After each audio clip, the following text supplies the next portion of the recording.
How are we doing, people? It's Revival of Wisdom. We're back today talking about sun worship. Okay? And please enjoy. Sit back and enjoy the video. First thing we need to understand is that the sun is the risen Savior. It's the light of the world. Without the sun, we have nothing. Now, the sun is the Son of God. We didn't make the sun. No one owns the sun. But who created the sun? Obviously, the Creator created the sun. Therefore, it is the Son of God. And that is what Jesus is symbolizing in the Bible. The Bible is a metaphorical story. That's why it's called the greatest story ever told.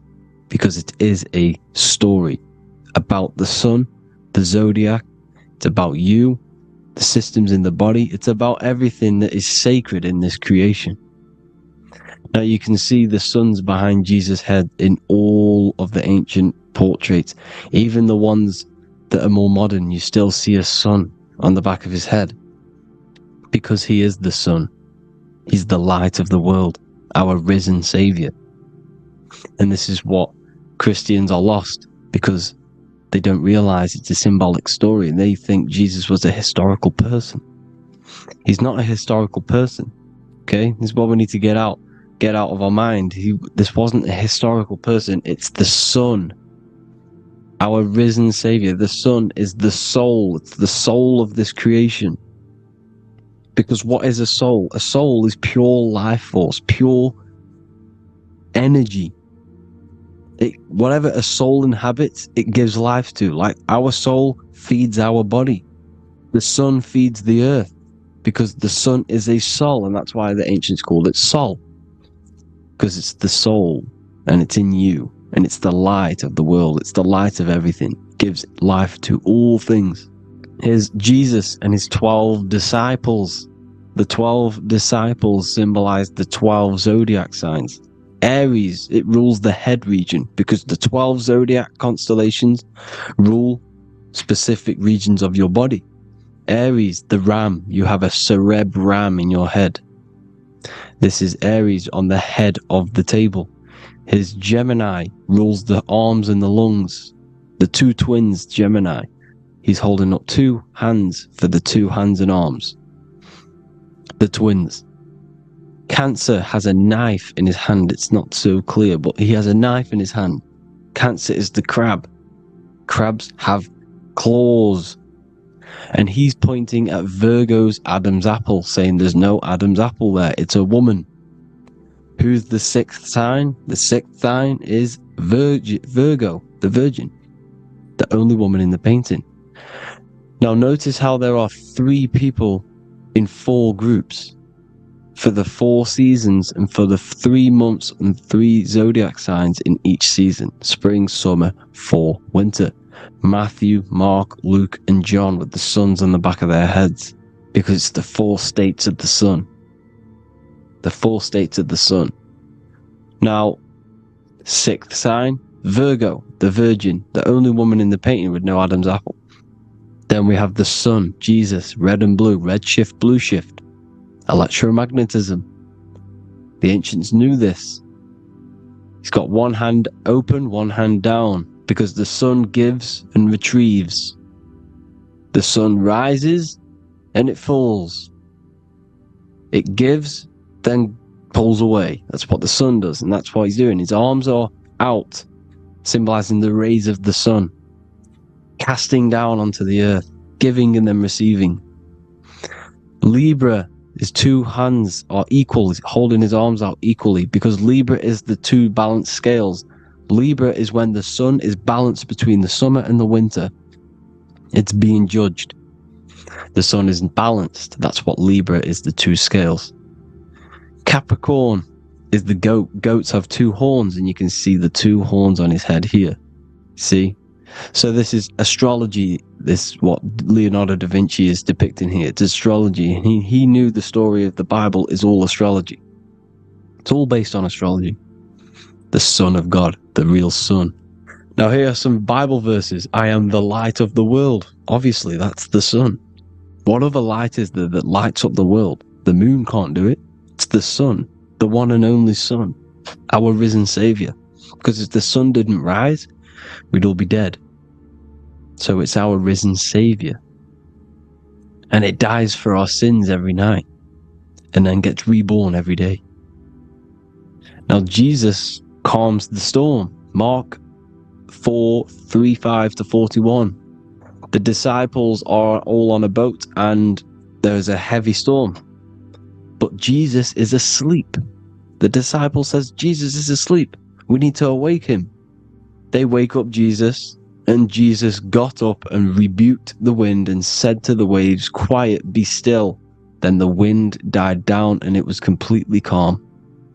Well, when Jesus was asleep, this is the sun not being risen. It's not risen yet. Because in the night times, that's when the storms happen on the sea, in the ocean. And when they awake Jesus, Jesus rises because he's the sun. He rises and everything calms. Because when the sun comes, the storms go. You see? So it's the sun. It's all about the sun. Here's another, Luke 22:10. A disciple asked Jesus, when will we know it's the end times? And Jesus says, as you enter the city, a man carrying a jar of water will meet you. Follow him to the house that he enters. Well, this is clearly talking about astrology, the topic that Christians think is satanic, when they don't realize the whole thing's based on astrology. Because the end times is the end of Pisces, which is the two fish, which is the age we've just gone out of. And you can see all these ancient churches here with two fishes, because they knew it was the age of Pisces. There's an ancient photo, artwork with the two fish, Pisces. And the end times, as it talks about in the Bible, when Christians think the world's going to end or something. But no, it's just the end of Pisces. As you enter the city, a man carrying a jar will meet you. Follow him to the house. The house is the zodiac sign that he enters. And the zodiac sign is Aquarius, because that's what it is, a man carrying the water. We know this is astrology because a woman, that is a woman's job in the ancient times. In the ancient times, the woman used to get the water. You would never see a man collecting water back then. That was the woman's job, whilst the man builds the houses, for example. You see, so we know it's talking about astrology because astrology is the man holding the bucket of water. It's the end of Pisces. Now we are in Aquarius. And of course, Luke 24:36, the risen Savior, the sun. Now the sun is also born on the 25th of December, a virgin, just like Horus, Mithra, Buddha, Krishna, Hermes, and thousands of other gods, all born on the 25th of December. Well, it's because the sun moves 1 degree northward on the 25th of December. And on the 22nd to the 24th, it stays in the same degree because it's moving south. But then on the 22nd, it stays in the same degree on the Southern Crux constellation. And the ancients called this the sun dies on a cross, because the cross is the Crux constellation, the Southern Cross. And it stays on that same degree for 3 days on the cross. The sun dies on a cross, and then on the 25th, moves 1 degree northward, bringing back the summer, the light, the warmth, the growth of crops. And this is the sun being reborn again, a virgin, because it's pure. And here's Mithra, another sun god before Jesus was around, before Christianity. It was Mithraism, and Mithra, Ra is Ra, the sun god, Egypt. It's all about Ra, the sun. You see the crown of thorns on Jesus' head, symbolizing the rays of the sun. And here are the rays of the sun on the back of Mithra's head. Krishna, the sun. Buddha, the sun. Horus, horizon. All born virgins, all did miracles, all resurrected. Dead for 3 days. Well, here he is, dead for 3 days on the cross. And resurrected, because it's the most ancient religion ever been on the face of the earth, the worship of the sun. And we should worship the sun, because without the sun we are nothing. The sun feeds us, feeds the earth, feeds everything. Without the sun we are nothing. It's been reversed, and now we're worshipping man. When we're worshipping a man called Jesus, was never real. It's all about the sun, the Most High. the most powerful, potent celestial body in the sky, the orb that feeds us every day. It dies for our sins and rises every day. It's the sun. Now on the Holy Communion Day, it's the worship of the sun. They give out mini suns. It's Jesus holding a sun. And they raise the sun on Sunday, because they go to worship their sun god on Sunday. Not Saturn Day, not Moon Day, Monday, but on Sunday when the sun is exalting. And they hold suns up above their heads because the sun rises. They're symbolizing the sun rising above their heads as Savior. It's the sun. It's the Holy Communion Day. And here's Jesus giving a piece of himself to the children. It's the sun, the light. Judas was known as a backbiter, a backstabber, because he stabbed Jesus in the back. He betrayed Jesus. Well, this is just another astrological story about the constellation Scorpio, because the Scorpio is the J. Looks like a J. J for Judas, the scorpion, the backbiter. Scorpions backbite. They bite with their back. And what does Judas do? He betrays Jesus by kissing him to let the warriors know who they need to get. So he kisses Jesus, and Jesus gets stabbed in the back. Well, when you get stung or bit by a scorpion, they leave like a kiss. So Judas kisses him and gets betrayed. Well, this is because the sun, when it hits Libra, it's balanced. The sun is balanced because it comes through summer. Now the sun's starting to die. The sun's starting to die. It hits Libra. And then as soon as it hits the Scorpio, it gets betrayed because now the sun has to fall to winter, and Saturn is there waiting to take over the darkness of the winter. So he gets stabbed in the back by Scorpio, Judas, the scorpion, the backstabber. You see, it's an astrological story. Here's Mary. Mary means marry, which means pure. The sun is pure. No one gave birth to the sun but the God. And it's born every day. It's born every day on every year. It's born pure. There was no controversy. There was no, activity for the sun to be born. It's pure. Now, the 7 metals come from the 7 planets. The sun gives you gold, and this is why the sun is golden. It looks gold. And this is why the banks are backed by gold, because gold is the most valuable metal, because it's the sun, the most valuable celestial orb in the sky, in the heavens. Well, here's Jesus, another ancient symbol of him being crucified on the cross with the big sun, the Southern Cross constellation. The sun dies on the cross constellation. And if you go to the old etymology dictionaries, you will see sun and son is the same word. They come from the same etymology roots. You can use them for no matter what, but they've been confused today. But if you go back to the old dictionaries of etymology, they are interchangeable. You can use them. Son, sun, sol, it's all the same thing.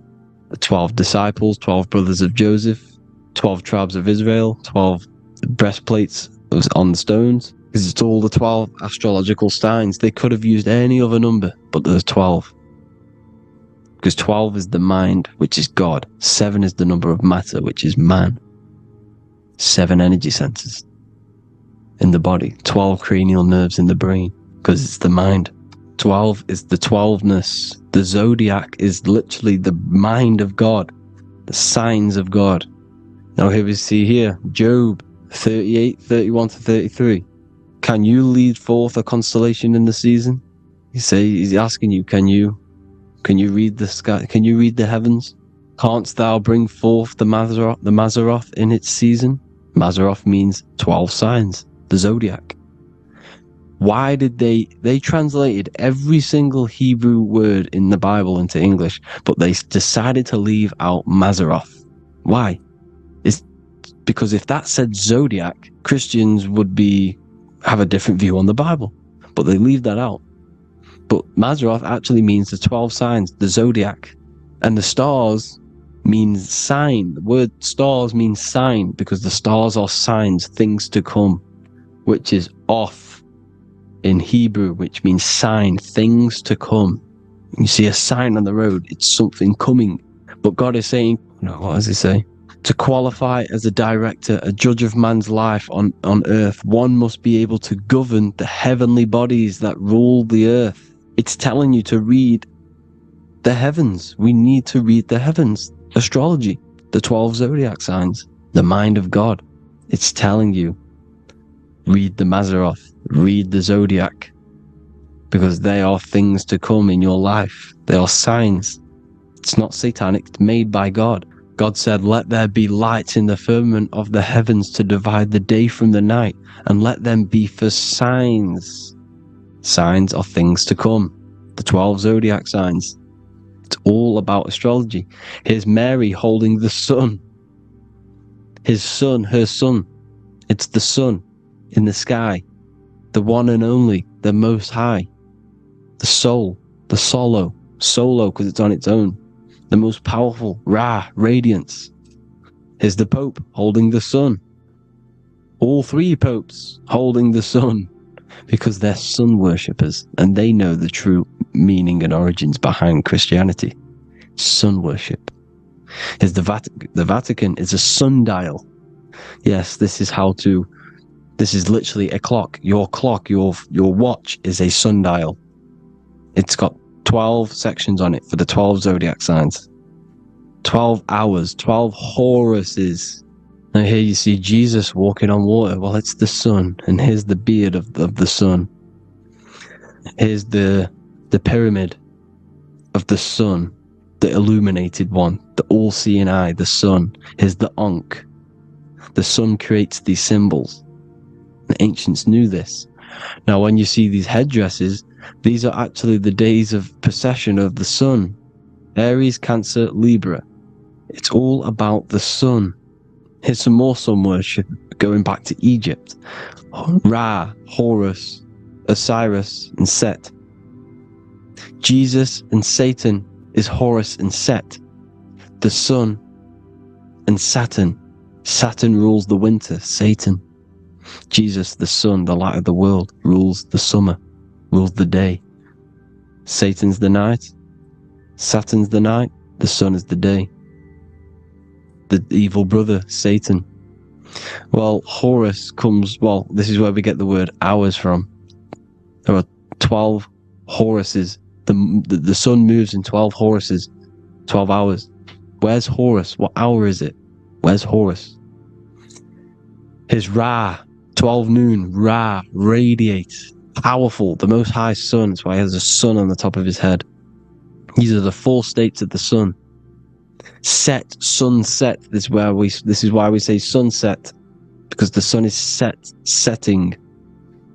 His sunset, his Horus, horizon. The Horus is rising, Ra radiating, and the sunset. Then midnight is Osiris. Here's another ancient symbol for the sun, the scarab. Ra, the sun, scarab. It's got the word Ra in it because it's the sun. And here's the sun on top of the scarab with the wings. Because scarabs roll dung up hills, and then they'll let it fall down the hill to gain more matter. To gain more bigger, like a snowball effect. And this is, the ancients saw this as a process of the sun, because the sun climbs up the hill and then it falls. So they used the scarab to symbolize the process of the sun. The sun climbs and falls. Here's an ancient Egyptian cat cutting off the head of the serpent. Well, the cat is cutting off the head of the serpent, symbolizes the sun cutting off the nighttime. When the sun rises, it cuts off the nighttime. It cuts off the serpent. The serpents represent darkness or evil. Well, there's some more symbology of the sun and the heavens, the arch, the royal arch, the firmament, the sun inside the firmament. These are all ancient churches, and they all depict the firmament with the sun inside. Is the ancient cosmology, you see, because it's all about the sun. Everything's about the sun, because the sun is our orb made for us to sustain life and this inside of this creation, inside of this firmament, the royal arch of heaven. Here's the Freemasons depicting it. Here's the Masonic royal arch. But you can even see the zodiac signs. Here's Cancer, the checkered board. It's the royal arch of the firmament. Obviously, they don't want to tell you that. You live in space, apparently. Some more sun worship. Here's the beard of the sun on the water.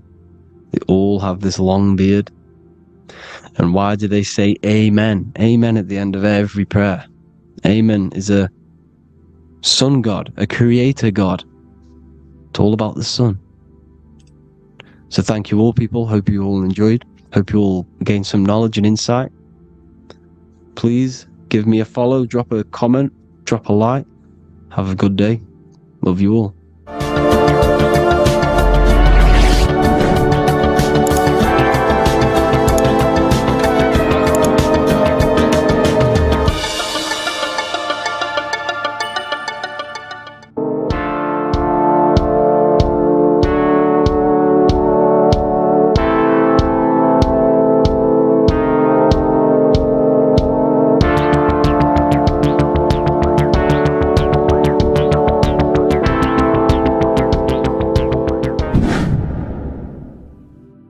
What is good, people? We're back with another video, and today we're talking about the chakras.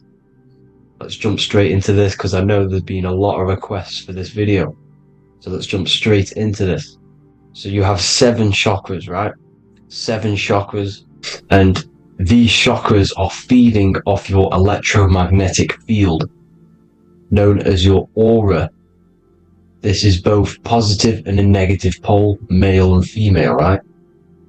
This electromagnetic field is made out of electric and magnetism, and together they come as electromagnetic. Now, your chakras, the word chakra just means wheel, spinning wheel, because that's what they are. They're spinning wheels of energy. They do not exist on this physical plane, they exist on the etheric plane. Okay, now, these energy centers are known to regulate your emotions, and each energy center controls the organs and cells in that particular area of the body. So, for example, your sacral chakra will control the cells and organs of your sexual reproduction area. Okay, the navel chakra or solar plexus will control the digestion in your body. Same with the heart, same with the throat, right? So they are like mini brains for each center of your body. They run along up the spine, but notice the crown chakra exists outside the body. It's just above the head. Now, this process of the chakras is obviously the 7 colors of the rainbow, starting from red, which is the lowest vibrational color, all the way to violet, which is the highest vibrational color. This, like I said, these energy centers are feeding off your electromagnetic field. So if these chakras are unbalanced, they are taking too much energy from your electromagnetic field, making it weaker. Now, this is the North Pole. As you all know, the Earth is flat, and we live inside of a giant torus field. And the North Pole is the Earth's heart chakra. And this is why the aurora borealis, or the northern lights, whatever you want to call them, that's why they are green, and they are being emitted from this center point of the Earth, because it's symbolizing the heart chakra, which is green, right? Now, you do work your way up to these. However, this is a torus field. You are a torus field. You have different layers of this torus field, right? And you need to balance all of these chakras, but you can't move up these chakras until you open the one below it. So it's like a stairway. You can't go to your solar plexus without going through your sacral. You see? So you have to work up these. However, you have to work up these and then live from the heart, because the heart is the center of the torus field. It's the balance between male and female poles, positive and negative poles. So you have to balance all of these chakras and then bring them all into one, which is the heart chakra. Now, they exist on the etheric plane. They exist on the etheric plane, and the etheric plane is a layer of the material plane. It's the one higher than the material plane. And then after the etheric plane, it melts into the astral plane. So they exist just between the physical and the astral aspect.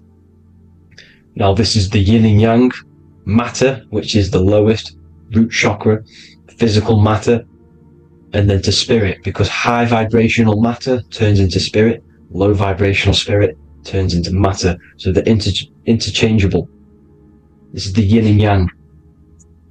Now, when you see ancient paintings with the halos, you see this is like a toroidal field coming out the top of his head, you see, with a halo. This was symbolizing in the old days, in the ancient days, that they've aligned their chakra, they've reached Christ consciousness, which is God consciousness, right? Now, this electromagnetic field is the apple that we bit out of in the Bible. Because you see that apple is a torus field. So they were metaphorically or personifying the torus field. That's what the Bible is. It's a massive personification. It's all metaphors. You have to read it properly. It's got a greater meaning behind it. Now, when we bit from the apple, we ate from the tree of knowledge, which is good and evil. Our lower mind took over, so we materialized to feed our physical bodies. We materialized through Saturn. That's what Saturn does. Now, if you don't understand that, go and watch the video previous to this one called Occult Secrets of Saturn, and that will show you how Saturn is the materializer. Now, this is one of the secrets behind the Masonic compass: electric and magnetic, male and female, duality, positive and negative. Now, like I said, they teach you about the torus field, about a magnet in school, but they don't teach you about your electromagnetic field. Everything alive has a torus field. It is the building block of this creation. Absolutely everything has a torus field.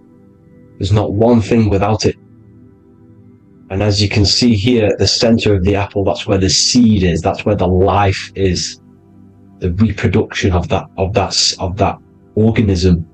As you see, this is where the most electromagnetic energy is stored, in the center, because this is where the two duality, this is where the field meets, at the very center.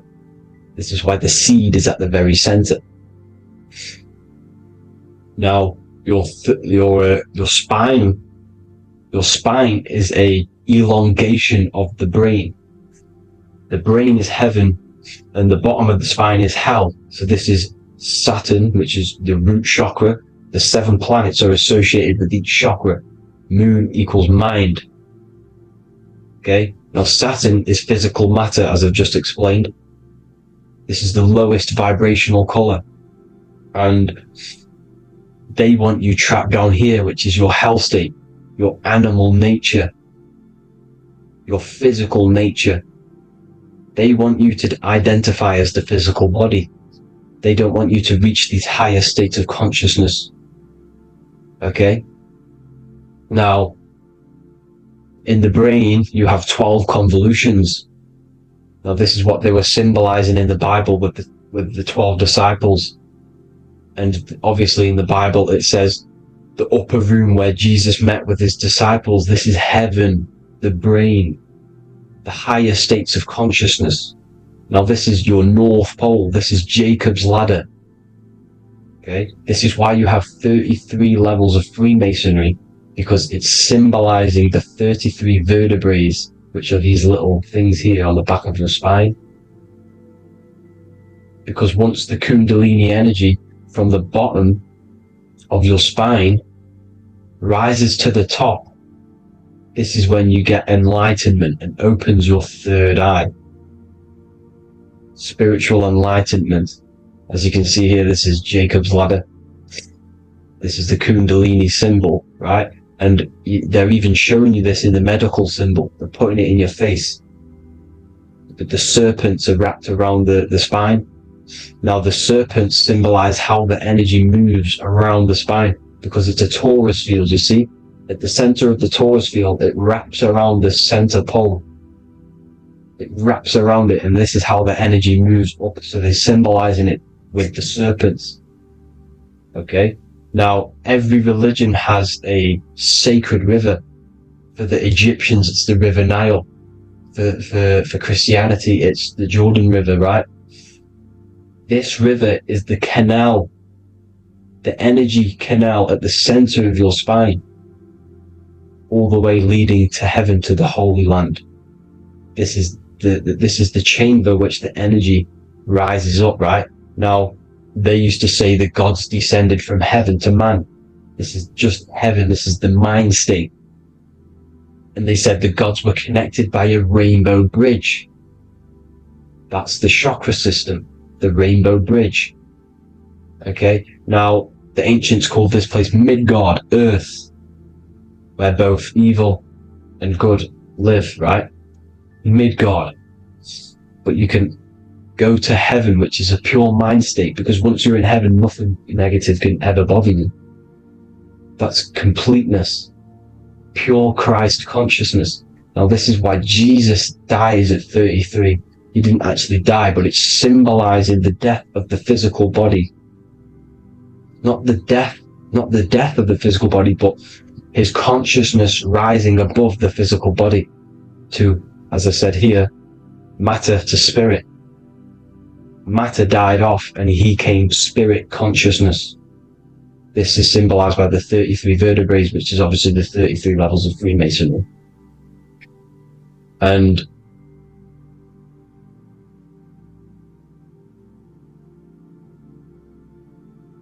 now the pineal gland, which is at the very top of this Jacob's ladder, or the River Jordan, the canal, your 33 vertebrae on your spine. This is where the pineal gland sits, right? At the very top, at the center of your brain. Now, there's multiple ways this was symbolized. The Eye of Ra, which is used by the Egyptians. Now, this pineal gland is the seat of consciousness. This is where your consciousness is stored, right? And the ancient Sumerians used the pine cone, hence why it's got the word pineal gland, the seat of the soul consciousness. It produces DMT, dimethyltryptamine, which is known as the spirit molecule. And the pineal gland is wrapped in microcrystals, and we all know crystals transfer frequency and energy. Now, radios use crystals. A radio is a frequency transmitter, turning a frequency into a frequency that we can hear with our ears, right? Because all the radios are actually playing right now in your ears. However, our ears can't pick it up, so the radio transmits it into a frequency that we can hear using crystals. So this is the power of crystals, and this is what our third eye is wrapped in, crystals. Now, this third eye is not actually your third eye, it's your first eye. When you're being materialized in your mother's womb, this is the first gland that is produced, and everything's built around it, because it is the consciousness. It is your consciousness. Your consciousness never dies, ever. It's an eternal essence. It lives forever.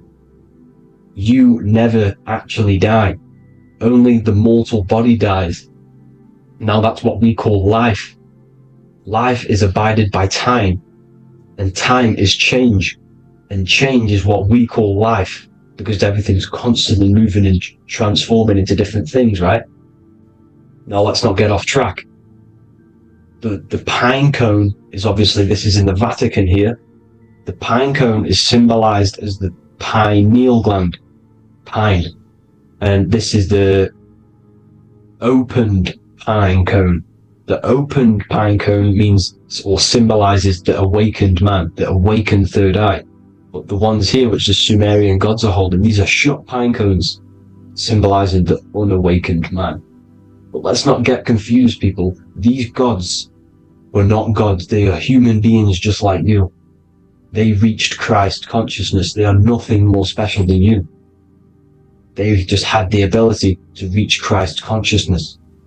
And obviously their knowledge was far more intelligent than ours, far more advanced than ours. They knew the truth about this reality to the depths. Now, the ancient Hindus had a goddess called Kundalini, which is said that she descended by the means of a ladder or a cord from heaven, which is symbolizing the spinal cord. Now, this is what hickory hickory dock, the mouse went up the clock and came back down. This is all these stories, like Santa as well. Santa comes up and then down the chimney. This is symbolizing the Christ oil. There's an oil which is produced in your pineal gland, right? And this oil travels down the spine.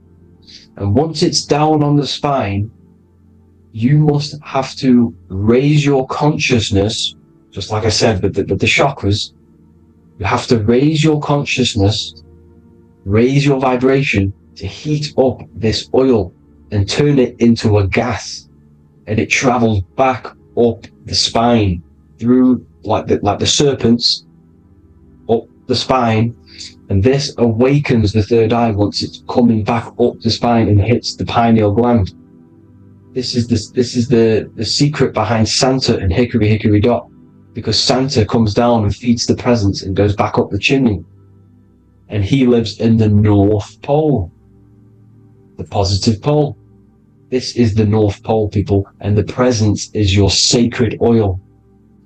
This oil, your physical body is the furnace. It's the spiritual furnace, which you have to heat up this oil by raising your frequency and turning it into a gas to rise up this chamber, the River Jordan, to your third eye, right?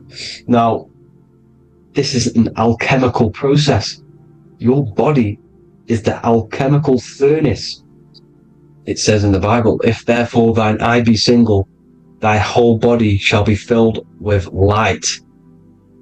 I shouldn't have cut that out, but that's what it says. The light of the body is thine eye. If therefore thine eye be single, thy eye shall be filled, their body shall be filled with light. This is symbolizing the pineal gland, enlightening the body, the spiritual body, filled with light. Now, as I said, they want you kept down here, which is the root chakra, which is your animal nature, which is obviously mind, matter over mind. This is the symbol of Saturn, right? As you say, we're built of body, mind, and spirit, the Holy Trinity. That is the sun, moon, and earth. The sun's your soul, solar. Moon is your mind. Earth, which is the cross, which is your physical body, the 5 elements, right? So body, mind, and spirit. So the Saturn symbol is actually made out of the cross on top, which is the earth, and the moon on the bottom, which is symbolizing matter over mind, because earth is physical matter. You don't want to be matter over mind. You need to be mind over matter. See, they want you identifying as your physical body. They don't want you to realize you're an eternal consciousness. You're an eternal essence of consciousness which never dies. They want you trapped in your animal nature. And this is why the Baphomet has a goat head, because it's symbolizing your animal nature, which is evil. Not evil, but you're more likely to do evil things, right? Which brings bad karma. That's your animal side. This is why the Baphomet has an animal goat head. As you can see here, he's got the Kundalini energy here.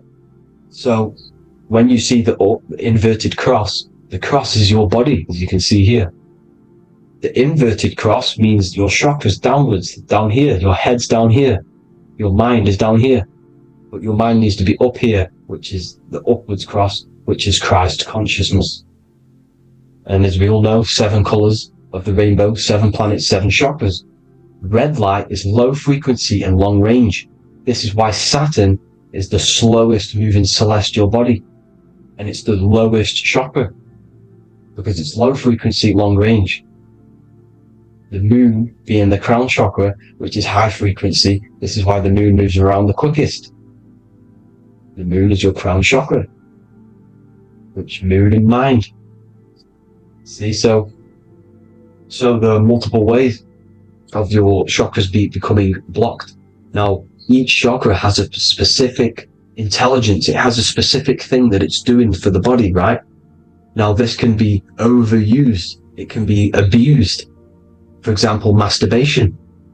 That keeps you down here in your sacral chakra because you're abusing that energy center. You're abusing your sexual energy, which is then becoming unbalanced.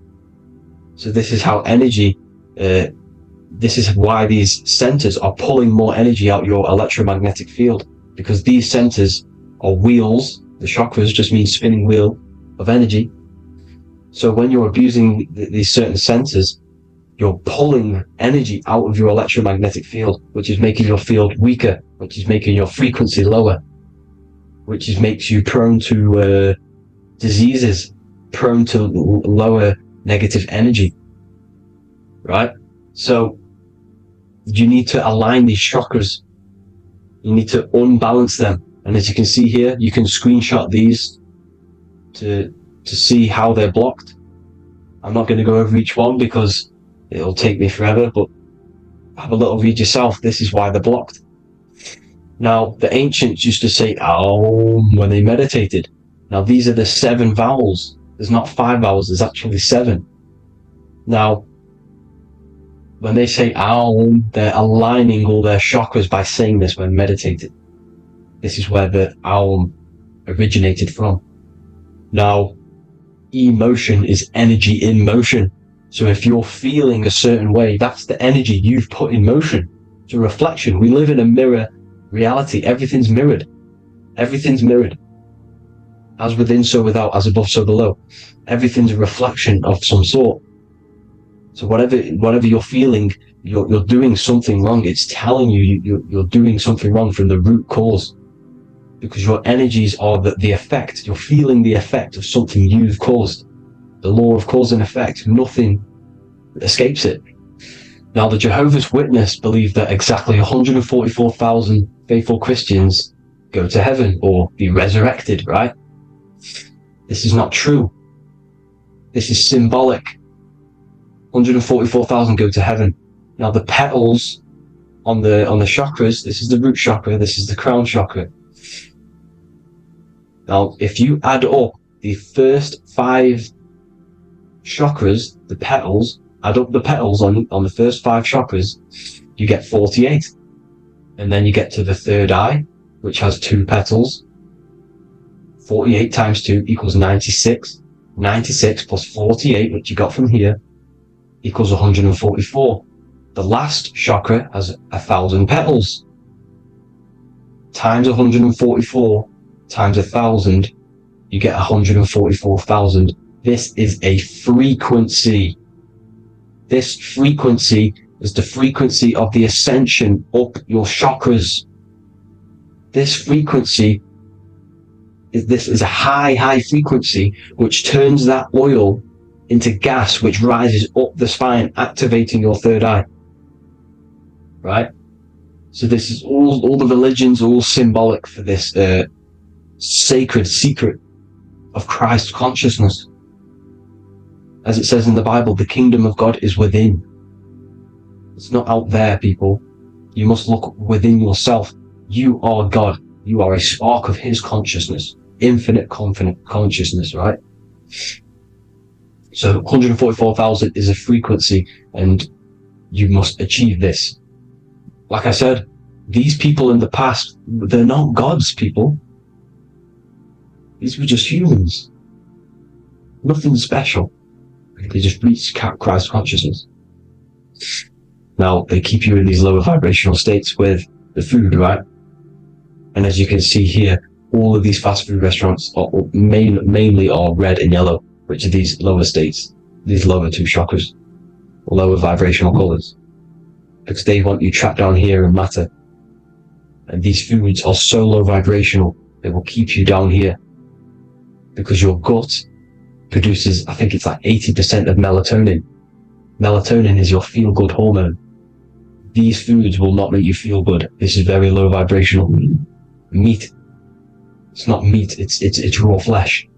These animals are stripped from their family, put on a conveyor belt, watch their friends be tortured, and then get slaughtered in a slaughterhouse. Think of all the fear that's running through their blood, all the hormones, all the fear, and you're going to go and eat that very low vibrational energy. As you can see here, this is the light photons within fruit. You can see the light, the life force in this fruit. You must think, feel, and do positive to raise your vibration. As you can see, earth equals heart. If you rearrange it, everything in nature is green, right? The aurora borealis is green. You must align all these chakras and then live from the heart, because the heart's the center of the Taurus field. You must become the consciousness in the center. So that's it for this video, people. Thank you all. God bless.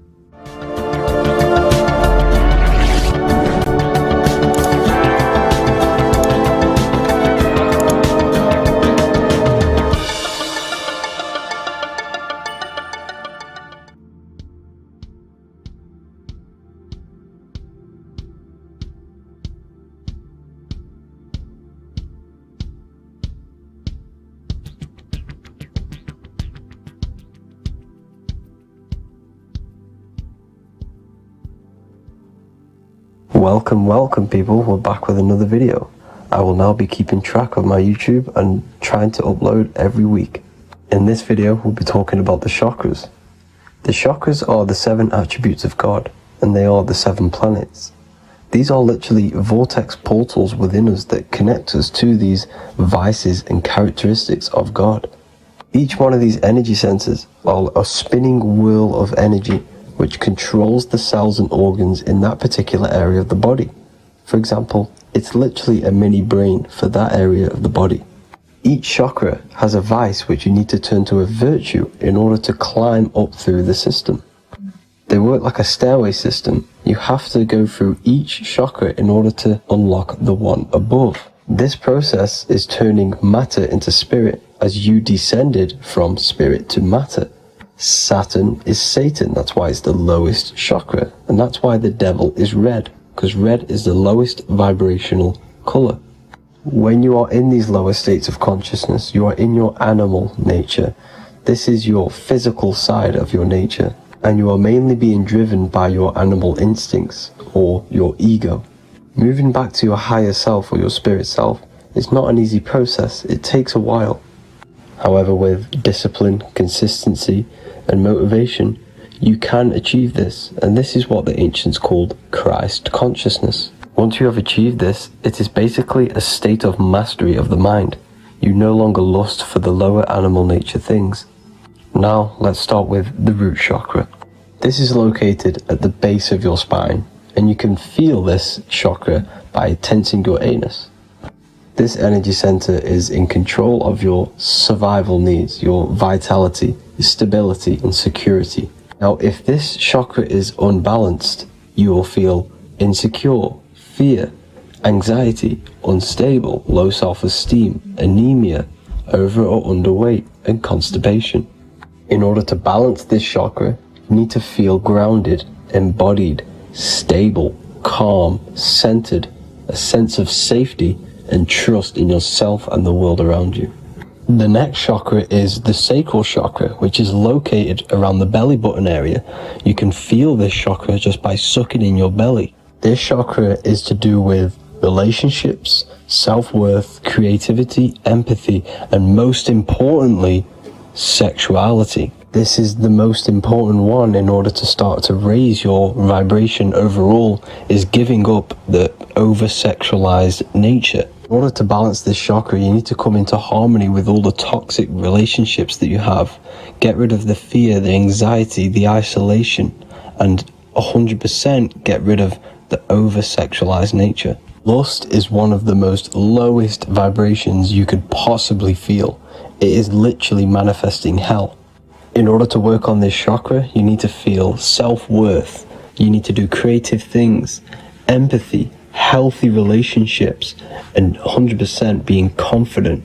The next chakra is the solar plexus. This is to do with personal power, will, metabolism, eating, happiness, and your self-esteem and self-identification. You can feel this chakra just above your belly, below your ribs, and you can suck in this area. If this chakra is blocked, you will feel lack of confidence, difficulty in manifesting your desires, low self-esteem, misuse of power, misuse of dominance, weak will, and shame in yourself. Biggest one for this chakra is overeating, as it's to do with metabolism. If you are overeating, you are literally unbalancing a lot of your lower chakras, not just the solar plexus. In order to work on this chakra and balance it, you want to have a positive self-identification. You want to feel happy, a happy self-esteem, effectiveness to people, not overeating, and a strong willpower. Now for the heart chakra, one of the most important chakras. Chakra is to do with love, understanding, trust, hope, openness, compassion, balance, and forgiveness. The most important because your heart is the tree of life in the body. It is the center of the toroidal field. It is the most powerful chakra. Your heart is 5,000 times stronger magnetically than your brain. Once you have hit the heart chakra and you start surpassing the heart chakra, you are now turning matter into spirit, as the lower three chakras are dense and physical, and the above the heart chakra are turning to spirit. As you can see already, this is a hard and long process of working on yourself physically and internally. The symptoms of a blocked heart chakra would be lack of love or too much love, difficulty to accepting or giving love, lack of compassion, loneliness, and lack of emotional fulfillment. Finally, a lack of connection with a divine or to nature. In order to balance this chakra, the most important thing and the most powerful thing you can do is loving people, accepting and giving lots of love. Second most important thing to balance the heart chakra is balance. You need a balanced life. You need balance in all aspects of your life. Now for the throat chakra. This is a very important chakra as it's to do with communication. A symptom of this being unbalanced is a lack of self-expression and putting on a front all the time, acting with the ego.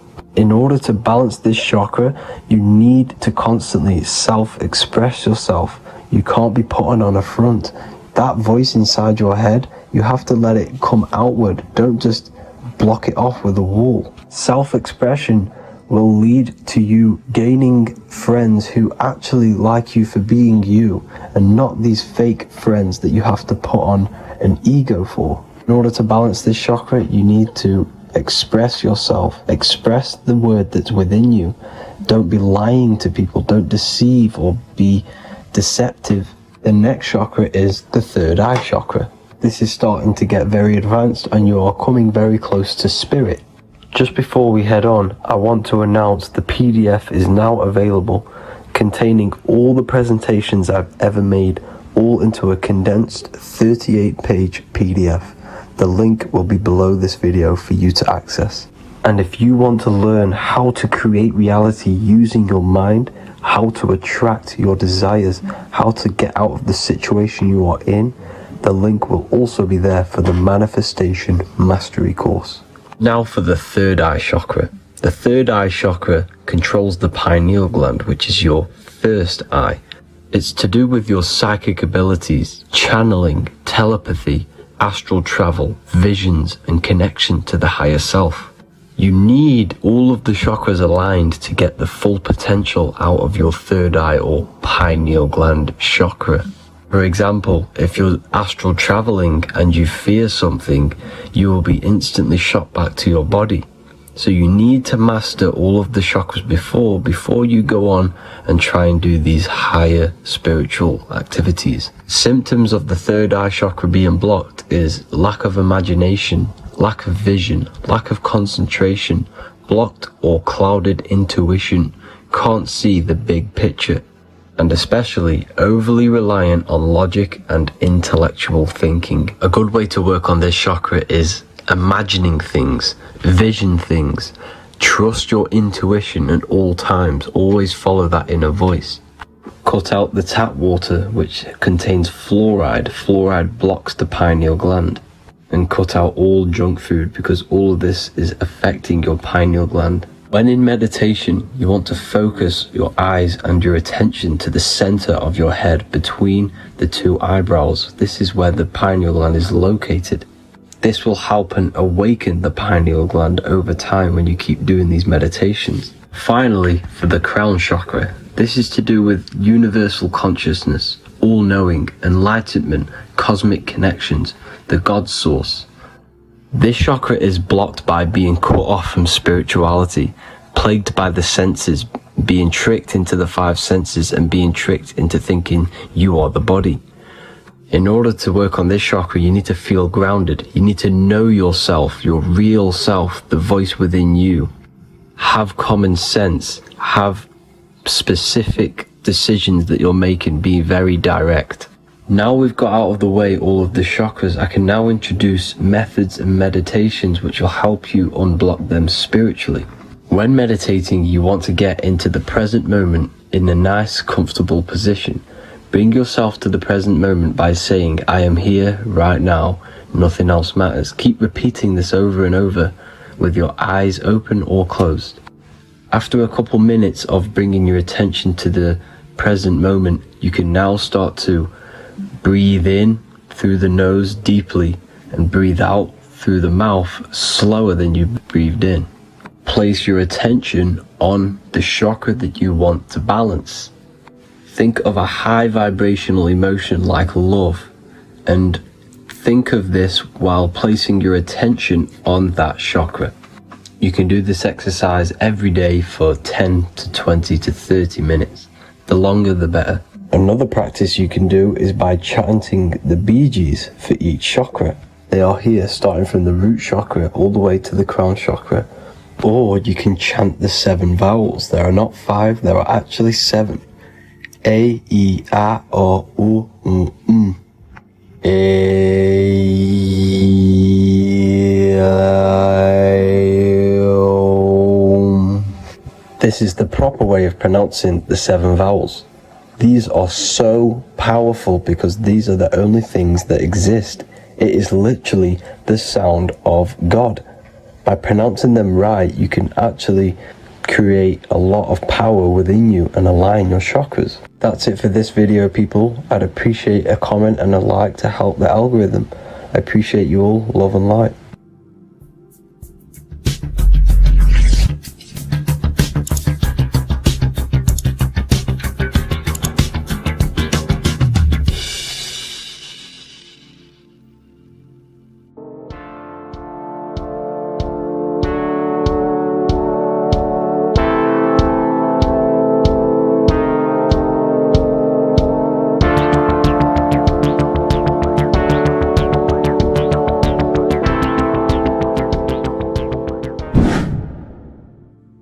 How are we all doing, people? It's Revival of Wisdom from the Wisdom Academy.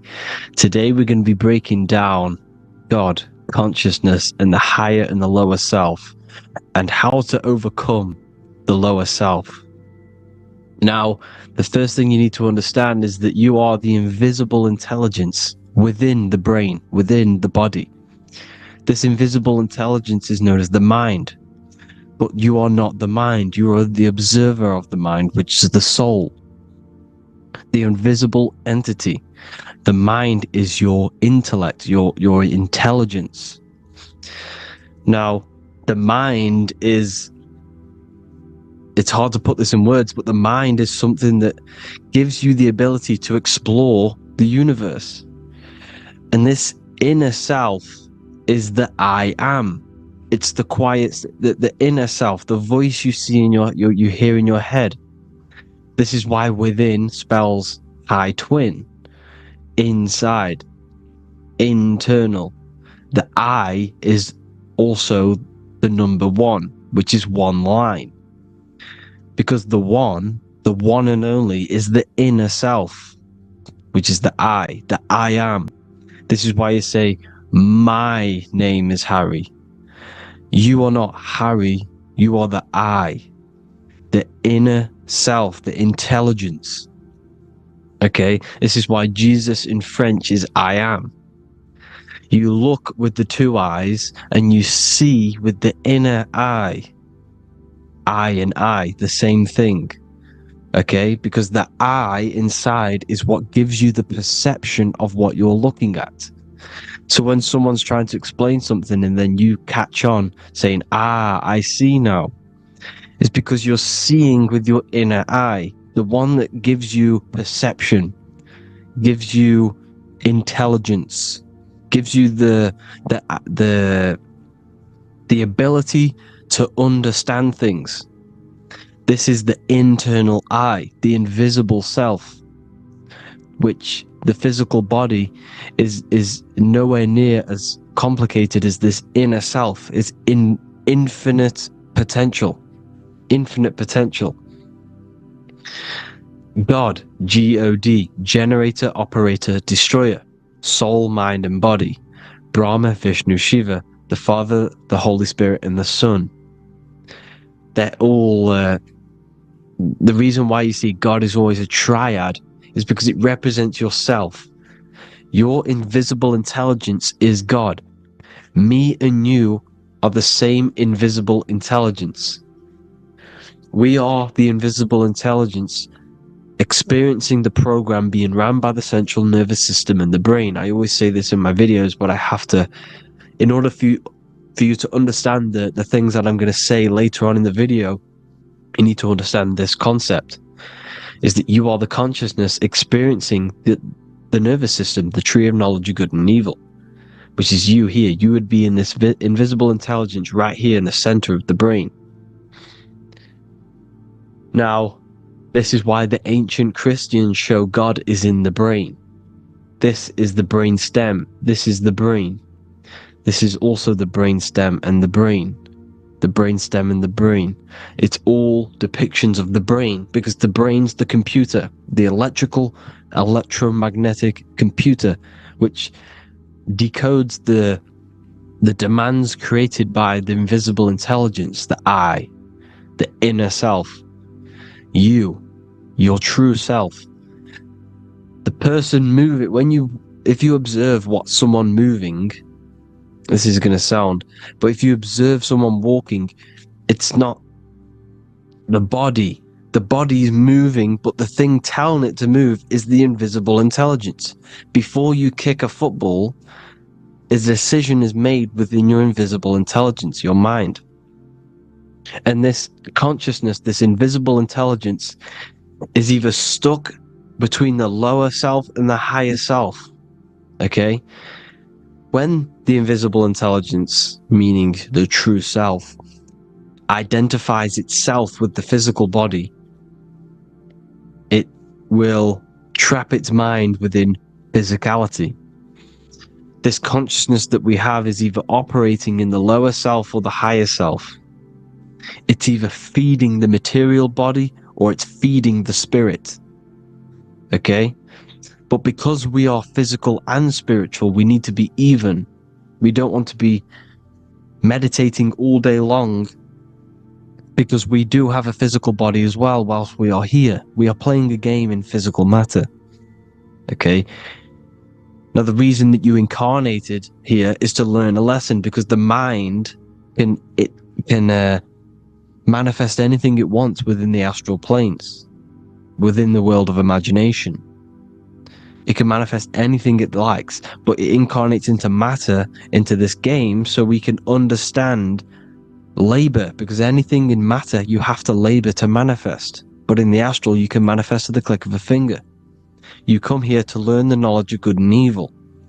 And your consciousness, I came out a bit off topic there, but your consciousness is experiencing the lower or higher self. The lower self is manifested in the lower parts of the body. Sex, food, and power, the lower three energy centers. These centers are like mini brains. You are literally thinking with these centers.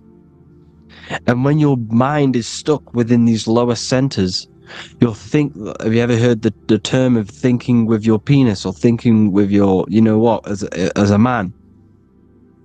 Even females maybe, but mainly this is a boy saying, you're thinking with your penis.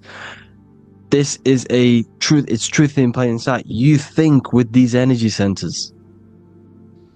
When you're living off the lower three centers, all you care about is sex, food, and power. Eating, sleeping, and greed. Power's kind of like greed.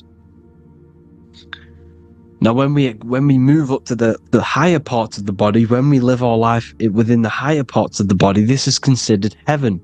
Love, expression, intuition, and wisdom.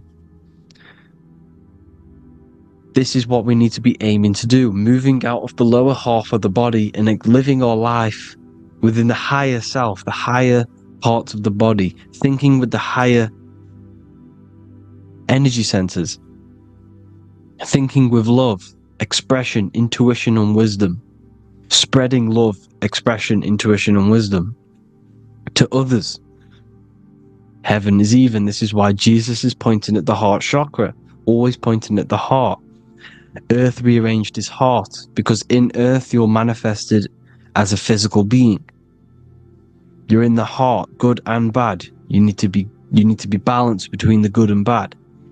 Because love can be a demon too. That's a whole nother video, but love can be a demon. Now the seven chakras are known as the seven seals in the Bible. When the Lamb opened the seventh seal, there was silence in the heaven for about half an hour. This is a verse from the Bible. The Lamb is Aries, which is the higher brain, the cerebrum, Ram, Aries. Because when the Ram opens the seven seals, you enter the kingdom of heaven. Because these chakras seal your invisible intelligence. They seal your true self. You are behind these seven seals, your true invisible self, your true consciousness. Because behind these seven seals, you do not think about anything materialistic. Your intelligence is not material. It's not physical. It's not from the physical world. It does not desire the physical world. The body is the beast. The body's the animal, the lower self, which can corrupt our intelligence. It can corrupt the intelligence. Okay? Now, we need to balance these chakras so that we gain a deeper connection between this intelligence and the brain. Because when there's a strong connection between the brain and the intelligence, your body and the intelligence, you have a strong connection. Therefore, you can manifest what the intelligence is saying at all times. Meaning, when, for example, your higher self, this is intelligence, the higher intelligence is always speaking to you. It's always guiding you. It's always telling you the right thing to do. You can feel it when you're doing something wrong. You can feel that you're doing something wrong, because this higher self, this intelligence knows what it needs to do here. And when there's no connection between the body and this our intelligence, our true self, when we strip away, when you close your eyes for long periods of time, you will figure out you are this invisible, infinite, creative being. There's no words that I can't describe what it is, but it's the voice inside of your head that you can feel when you close your eyes. You are this being inside of the heaven, because this is heaven, this intelligence. And when there's a strong connection between the body, you can manifest everything it's saying. When everything is balanced, when you're no longer thinking with the lower centers, when they're all balanced, you're not thinking in particular with every center, you balance them all, you can manifest everything it says. Your body will act out what the intelligence is always saying. This is God in the brain, the intelligence, trying to touch Adam, representing the lower self. This is why they're not touching. Notice how Adam is resting, but the intelligence is always reaching out, stretching, symbolizing metaphorically saying it's guiding. I'm always reaching out. The intelligence, your intelligence is always guiding you. It's always reaching out to you. But Adam is ignorant of it. The lower self is ignorant of it. And that's why he's so relaxed and God is so stretching out. Because at our highest self, that when you think of when you want to better your life, that highest true version of yourself is God. When you're manifesting this, your highest self, this is God. Your truest form, your most perfect form, that is God. Your highest version of yourself, that is God. Emotions are not what you've been taught. Emotions are not something that should be reactive, okay? You should not let the emotion be you, except that you should experience them instead of letting them become you. You need to understand there's a separation in our consciousness. You have the soul, which is the person who is observing your thoughts. When you think a thought, who's the one observing that thought? The soul, you, the I am, the I, the inner self, the one and only. And inside of every single body, inside of me, inside of you watching this video, there is this same intelligence that is inside of me, inside of you. And it's the exact same intelligence, experiencing a different body. And this is what we mean by the universe is mental. We all sharing the same ball of consciousness in a different body. The animals, the fish, the cells, all expressing this one consciousness. Me and you are the same. This is why the golden rule is treat others like others should be treated, because I am you and you are me in a different body. Now, going back, you need to identify that there's different levels of consciousness: soul, mind, emotion, and body. Okay? Your emotions are on a separate layer than the body, the mind, and the soul. So when you identify there's a difference between all of these, you do not let them become you. You do not let your mind rule you, because your mind can be corrupted. Your soul is the one that is pure good, pure love, but your mind can be corrupted. Okay? Your emotions can be corrupted. The body can be corrupted, but the soul can never be corrupted, only layered on top. You can only throw piles of programs within the subconscious, layering the soul down, but deep down inside of every single one of you, there is a loving being. Because love comes from the heart. Love is the universal emotion, expression. Now, your thoughts can become bondage, your emotions can become bondage. Now, what do I mean by bondage? By conquering the lower self, we need to conquer our own mind, because the mind is what's manifesting the lower self. When you're thinking with the lower half of the body, when you're becoming your emotions, you need to experience the emotion, not become the emotion. Do not let the emotion become you. Do not let your thoughts become you, because your thoughts are tools that you can manifest. Your thoughts are the idea. Your emotion is the energy that you can use to manifest that thought. Your emotion is energy in motion, emotion. You use emotion to manifest, to feel as if you already have the thought. Therefore, you become that vibration. Therefore, your emotions are actually a creational force that is given to you to manifest things, because you're a human, a manifester. You're here to manifest things. You're a creator. You are a god. Your inner self, your intelligence, your I am, the one and only, the inner self, the quiet one, the one that's deep down, the invisible intelligence, is it's creating things all the time. All the time. Speak no evil, see no evil, hear no evil. This is the astronauts, they're Freemasons, but they understand this. Because thinking, seeing, and hearing can corrupt your mind. And when you have a corrupted mind, you'll have a corrupted subconscious. The subconscious will manifest into the body.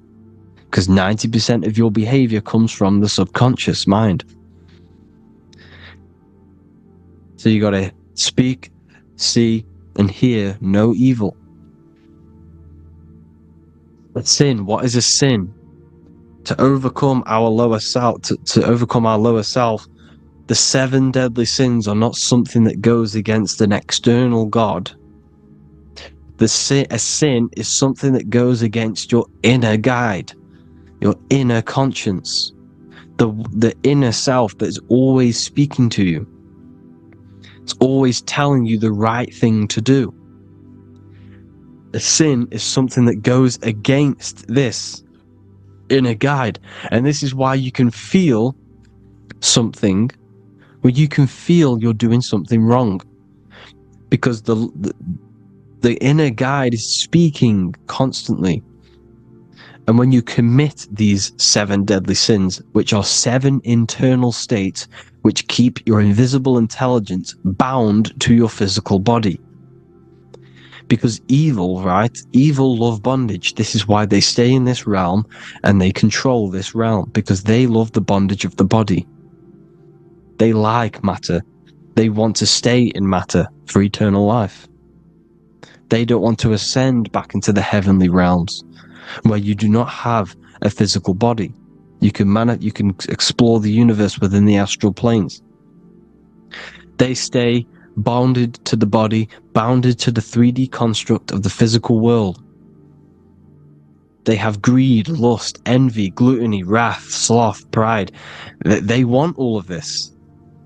And if you want that, that's okay. But deep down, you don't want that, because your soul is always telling you the right thing to do. Your soul knows what to do to get out of here. It needs to detach from the external world. Detach from all of these 7 internal states which bound you to your lower self, your lower centers. That's what a sin is. You know, you have a left and right brain. The left brain is always analytic. The right brain is metaphorical. So the right brain is producing a holistic view of reality. Now, what do I mean? And not view, perception. When you see, because your eyes are parts of the brain, so when you look at something, and you look, that image is produced in the back of the brain in the visual cortex. And then the right brain produces a perception, a holistic, it breaks down what you're seeing into a holistic image, a holistic perception. So for example, if you're in a woods, the right brain sees the whole woods as one big woods. The left brain is breaking that perception down into individual trees, branches, and leaves. So the left brain's to do with duality. The right brain's to do with wholeness, unified. The left brain's dualistic, analytic. This is necessary so that we can pick things up and manipulate them and break things down. We need the left brain. We need the right brain. I'm not saying any of them's bad, but the left brain, sinister in Latin, means left. Because when you're left-brained, you see everything in dualistic. You see everything is dual, when everything's actually one. We need to be focusing and strengthening our right hemisphere. I'm not saying sit in the right hemisphere all the time, but we need to be strengthening our right hemisphere. And this is why left is sin and right is right. Because when you focus on the right hemisphere, you see the holistic perception of creation. The right hemisphere sees humanity as one unified consciousness. The left hemisphere sees everyone as individual persons and egos. Because the left hemisphere is dualistic. And this is why the Bible says, cast the net onto the right side of the ship and ye shall find. John 21:6. What does that mean? Cast your energy, cast your perception into the right hemisphere of the brain, and ye shall find unified consciousness. You shall find your higher self, the one and only. If then you have been raised with Christ, seek the things that are above, where Christ is seated at the right hand of God. Wow. Powerful. What does this mean? Seek the things that are above, where the Christ is seated at the right hand of God. God is your consciousness, your invisible intelligence between the two hemispheres. The right hand of God is the right hemisphere. Seek the things that are above the heart. Love, intuition, expression, and wisdom. Seek the things that are above the heart, the higher self, the higher part of the body. Because when you seek the things of love, expression, intuition, and wisdom, you create a strong aura. You attract the same frequency. And this frequency is heaven, God. This is the Sumerian artwork showing the Lamb. This is a step symbolizing stepping upwards, raising up. He's stepping over the Lamb up to the bird. His hand is going to the bird. The Lamb symbolizes the lower self. Okay? The bird with the wings is in the sky. It represents the higher self. This is why angels always have wings, because it represents the higher self in the sky.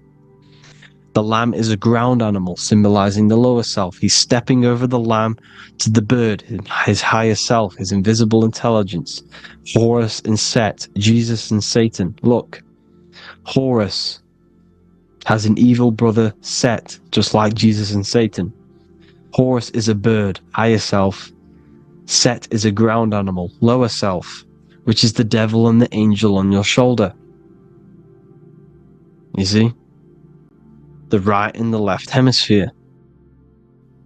The two wings. So, the devil and angels always speaking to you. The higher and the lower self. It's the battle between the higher and the lower self. Between the invisible intelligence and the physical body, because the body's the one that wants the sugar, it wants the pleasure, it wants the sex, it wants the porn, it wants all of the materialistic things, it wants the 7 deadly things. Okay, it wants this. There's a battle between the higher and the lower self, your intelligence and the body. This is why you need to become balanced, so that there's a deep connection between the body and the invisible intelligence, the I am. You need to master your mind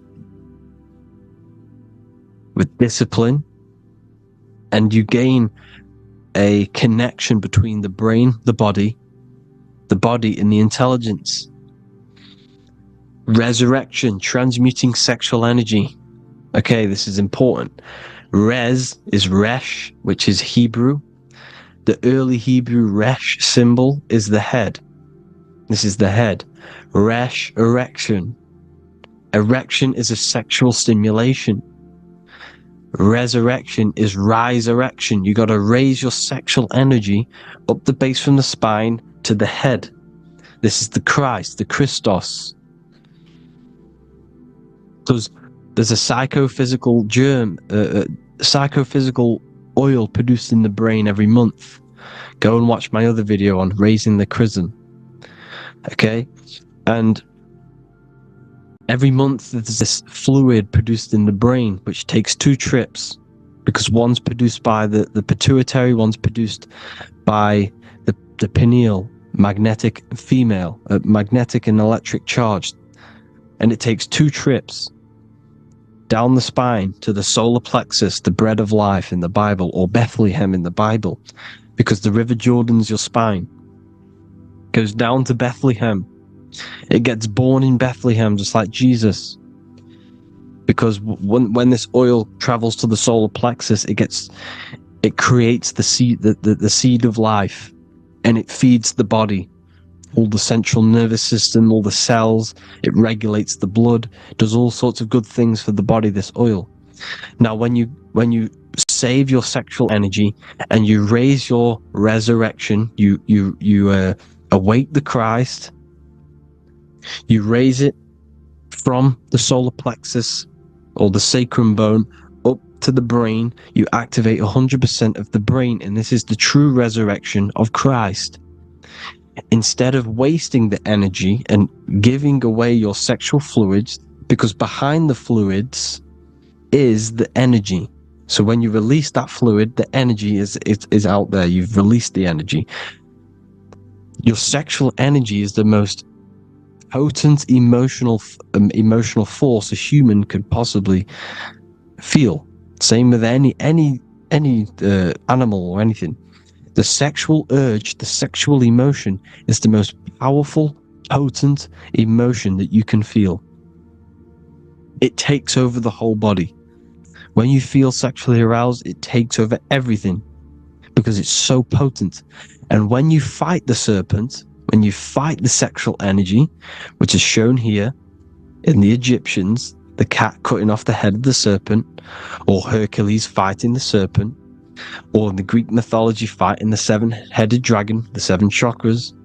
The serpent is your sexual energy because it symbolizes your kundalini. When you fight it and you transmute this energy, instead of releasing it, instead of acting sexually on it, you can transmute the energy, transfer it from the solar plexus up to the brain. You can also do this with other tasks. Instead of releasing it, instead of raising it from the solar plexus to the brain, you can use it for other things. So for example, you want to think critically. You can use it for critical thinking. You can use it for going to do exercise. You can transmute sexual energy into anything. But you can do this, you can raise the sexual energy, and you can use this energy to push the cerebrospinal fluid from the solar plexus up through the spine, up the 33 vertebrae to the brain, and it'll activate 100% of the brain. And this is the resurrection of Christ.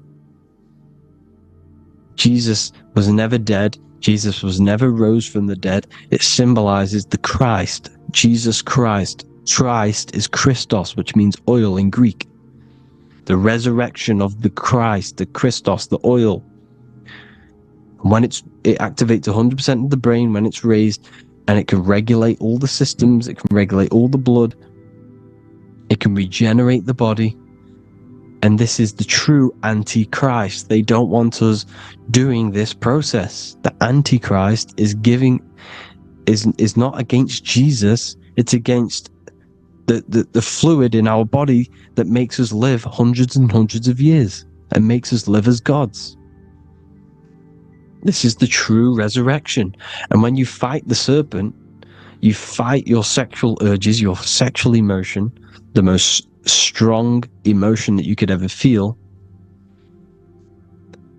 You can do this process. And this is the true secret of transmuting sexual energy. Because when you transmute the sexual energy, you can become a god. And this is why Hercules is fighting the serpent. Notice how the serpent is low. He's reaching down to it. It represents the lower self. Because the lower self desires sex. There's a fight between the higher and the lower self. But when there's balance, there's even. Heaven is even. When there's evenness between these, this is the kingdom of heaven. This is when heaven is on earth. So at our highest levels of ourselves, the highest level of our intelligence, this is God. God is something that we manifest. We need to achieve Christ consciousness by battling the body. There is no battle outside of the physical body. It's an internal battle. Jesus and Satan have been externalized. Nothing exists outside of you, because I explained in the beginning how you are the consciousness experiencing the central nervous system. Therefore, there is nothing outside of you. It's all internal. Jesus and Satan have been externalized. Why? Because it's business. The church is a business. It's all a business.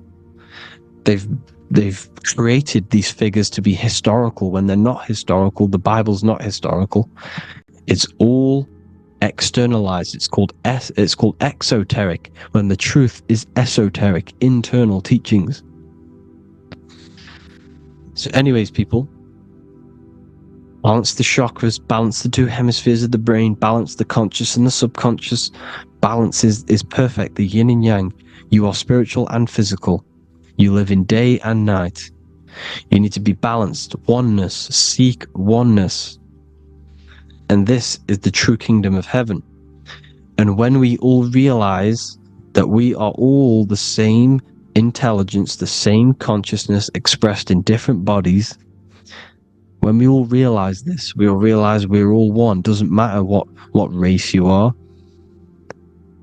It doesn't matter what race you are, where you're from, your nationality, because none of you are actually from here. None of you are from the physical world. You're manipulating the physical world through the physical body. You are the I am. We all have a soul. Every single one of you has a soul. We all have souls. The reason why they say some people don't have souls is because they're trying to suppress your mind. They don't want you to know that you have a mind. That sounds crazy, I know. But a lot of people haven't realized that they have an infinite intelligence called a mind. And behind that mind, if you can observe your thoughts, the person who is observing the thoughts, you have a soul. Everyone has a soul. Don't listen to all these people saying some people don't have a soul, some people do. We all have a soul. Every single one of us. So anyway, you need to break the lower nature of yourself. At our highest levels, we are gods. Our intelligence, our universal intelligence, the I am, the intelligence that's inside of the brain, is God. Our minds are being corrupted within believing that you are the body, and by the result of this is a society like today, because everyone thinks they're the body, and everyone's living in the lower nature of self, where everyone only cares about themselves. But when we realize we're all one big consciousness ball, we're all the same consciousness expressed in different bodies, there will be peace. So thank you all, people. If you do want to learn more, if you do want to read my book, it's called The Book of Wisdom. I'll put it in the description. It's an amazing book, people. It's going to give you the best understanding possible about creation, yourself, and the world. It's amazing. The Bible, everything. I have just launched a new cymatic library. A friend of mine has just added this to the website. He creates beats, and he creates the purest beats, so they are actually the frequency that it tells you. Most of the stuff on YouTube and Spotify and Apple Music it says it's a certain frequency, but we know these major platforms are all playing with the frequencies of the app. So if you want a real binaural beats, solfeggio scale frequencies to meditate on or listen to throughout the day, join the Occult Library. You can get a 2-day free trial. I'll put the link in the description. Thank you all, people. Hope you all enjoyed this video. God bless you all.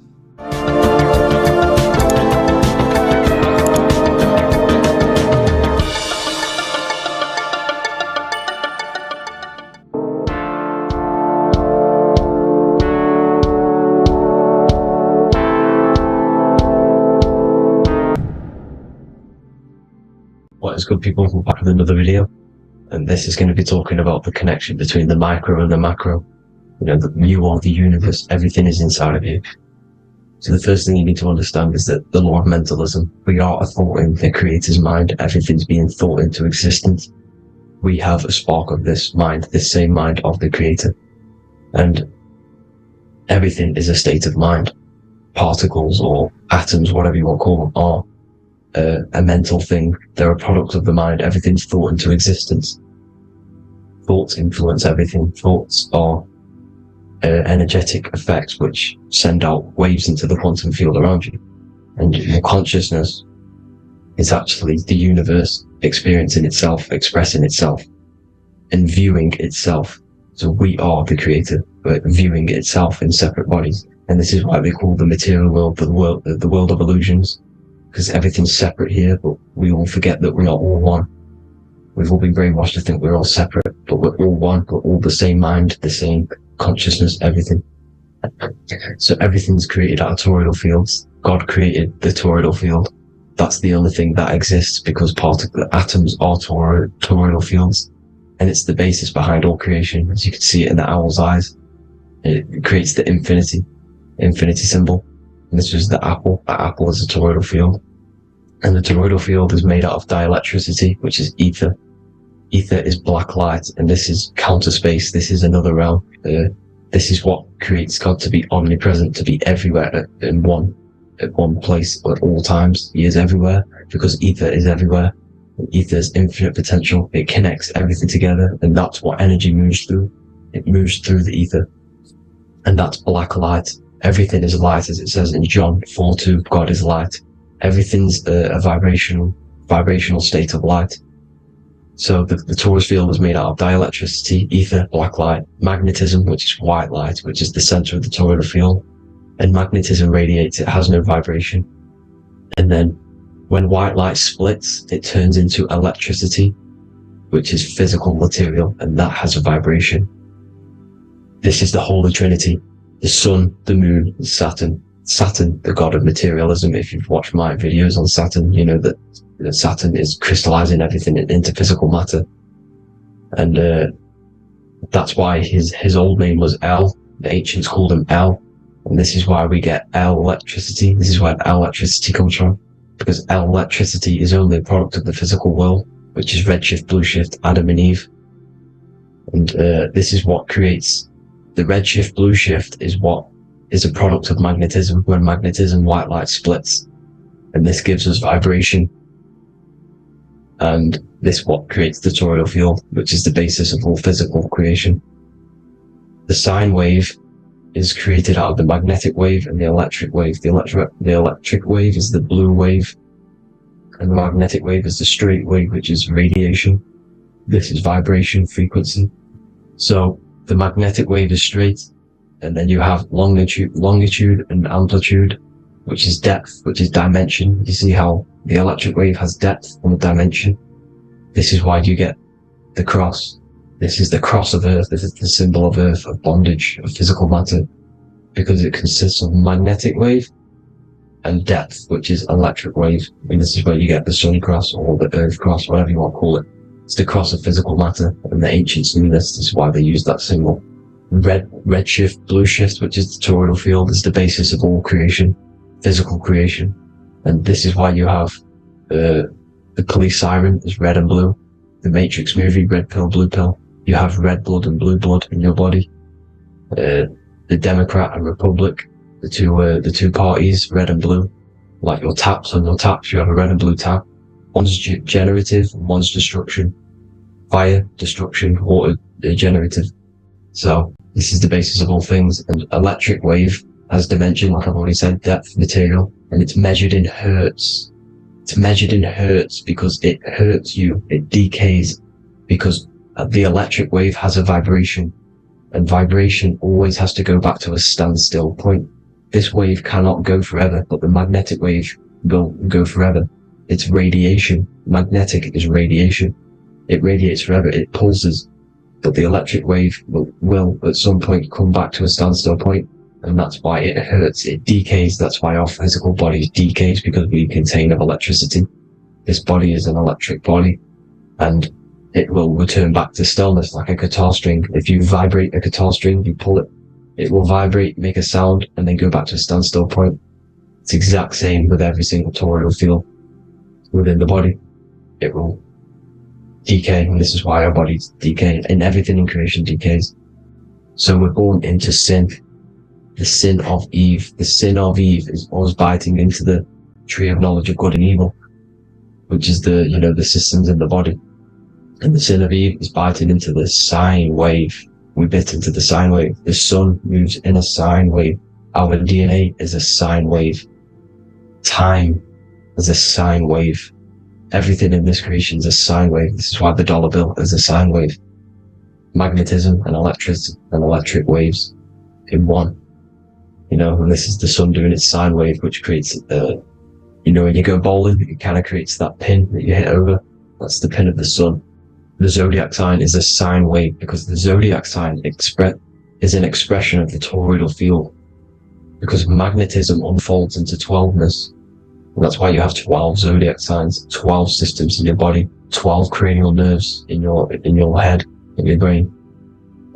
So if you can imagine this, see where my pointer is. Always starts with Aries. Aries is the head. It's the first thing that's created in the womb. And this is Aries, the ram. And this is why it's called a cerebrum in your brain, which is the first thing that creates when you're in the womb. And what's the element of Aries is fire. Fire is the first element. F-I-R, first, because it's the first thing on the wheel, the first expression of energy. As you can see here, my pointer, this is the center of the toroidal field. It would go Aries, Virgo, Capricorn, Pisces, Scorpio, Cancer. Then we'll go back to Libra. Libra would be center. But you see how the toroidal field is the expression of the 12 energies. That's what the constellations are, the energy expressions of the toroidal field.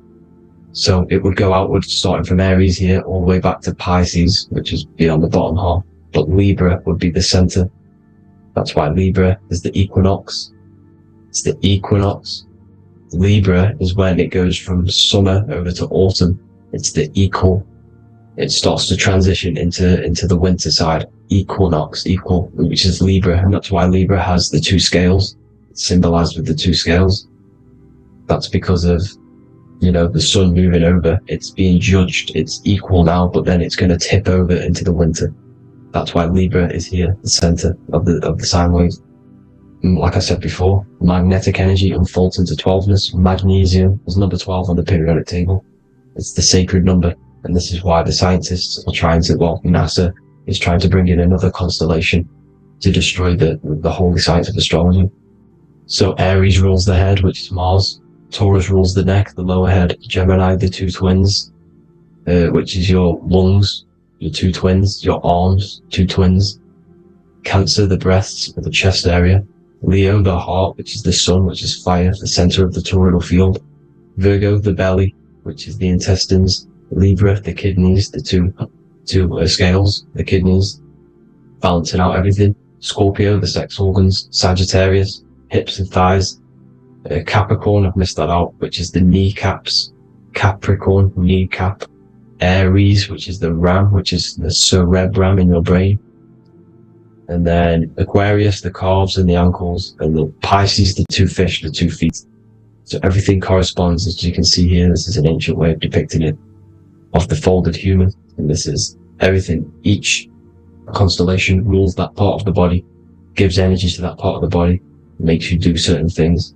So magnetic energy unfolds into 12ness, electricity unfolds into 7s. That's why when you get electric, the light spectrum that we see, it consists of 7 colors. Why we have 7 planets. The 7 planets give us our 7 metals and the 7 solfeggio scale frequencies.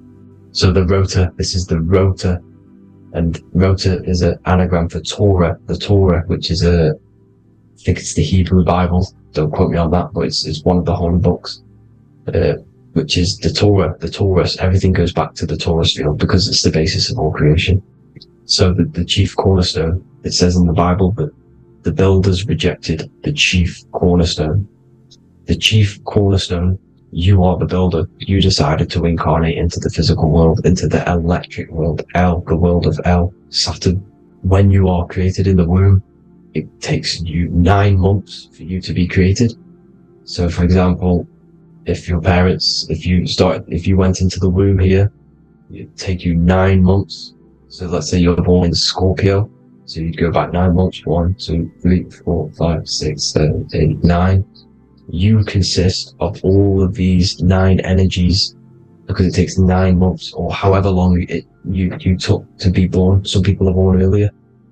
You'd have to find out how many months you were in the womb for. But you consist of these 9 energies, and each constellation has a cell salt associated with it. And these cell salts are vital for your health, and your cells and the optimal health of your body. So the chief cornerstone that you rejected is these 3 cell salts, these 3 constellations. So you're mineral deficient in these 3 constellations. For example, fluoride, magnesium, phosphate, and potassium sulfate. So that's the chief cornerstone. And a cornerstone, people always get it rejected with the cornerstone. The cornerstone is not, it doesn't say the cornerstone in the Bible, it says the chief cornerstone. The cornerstone is a cornerstone of a building, but a chief cornerstone is the top of the pyramid. This is where we get the pyramid of the wheel. So you're mineral deficient in whatever 3 zodiac signs you're not. You were not in the womb for. This is the chief cornerstone you rejected. So the human body is the micro. It is the universe in a physical form. It consists of everything in the universe. Just like your consciousness is the universe, watching itself, experiencing itself. Your body is the whole universe. 12 systems in the body, 12 zodiac signs, 7 chakras are the 7 planets. The Holy Trinity of you is your Temple of Solomon, the soul and the mind, the sun and the moon. You know, everything is in you. You consist of everything, all the energies, everything. Heaven and hell. Heaven and hell is a mind state. It's a state of the mind. Head, H-E-A, which is heaven, and the heel, the bottom of your foot, is hell. And the bottom of your foot is the soul. So they're basically saying, well, it's wordplay. They're saying that your soul is in hell because, you know, with the elites being in control. So they call the bottom of your foot the soul, trying to say that you're in hell. The Christ is in you. And this Christ is Greek for what? Christos. And Christos is Greek for the oil. And this oil is produced in the cerebrum, the Aries, the ram, the cerebrum, it goes down the pineal. Well, the pineal and the pituitary are underneath the cerebrum. Goes down the pingala and the ida. The pingala being the positive charge connected to the pineal gland, pin, and the ida connected to the pituitary. And this is the 2 serpents going down the spinal column. And this is why Jesus goes from Nazareth to Bethlehem, and then Joseph and Mary are waiting for Jesus in Nazareth. Joseph and Mary are the pineal and the pituitary gland waiting for Jesus to come back up the River Jordan, or spinal column. So this is the oil. This is the story of Santa as well. Santa comes from the North Pole. Why? Because the North Pole of the Earth is the center of the toroidal field, and the North Pole of you is your spinal column, which is the North Pole of the toroidal field. The North Pole, he comes from the North Pole. This is the North Pole. This is the South Pole of the toroidal field. Comes from the North Pole, which is your mind. And he goes down the chimney and then back up the chimney. This is the chimney. And he drops off the present, which is the Christos, the oil. And this is why Jesus is crucified at 33, because he crosses over the vagus nerve at the top of your spine. When this oil comes back up the 33 vertebrae, these are your vertebrae here. When it goes up the 33 vertebrae, it gets crucified at 33 because it crosses the vagus nerve, and he's crucified on a cross at 33. This is the story behind Jesus and Santa.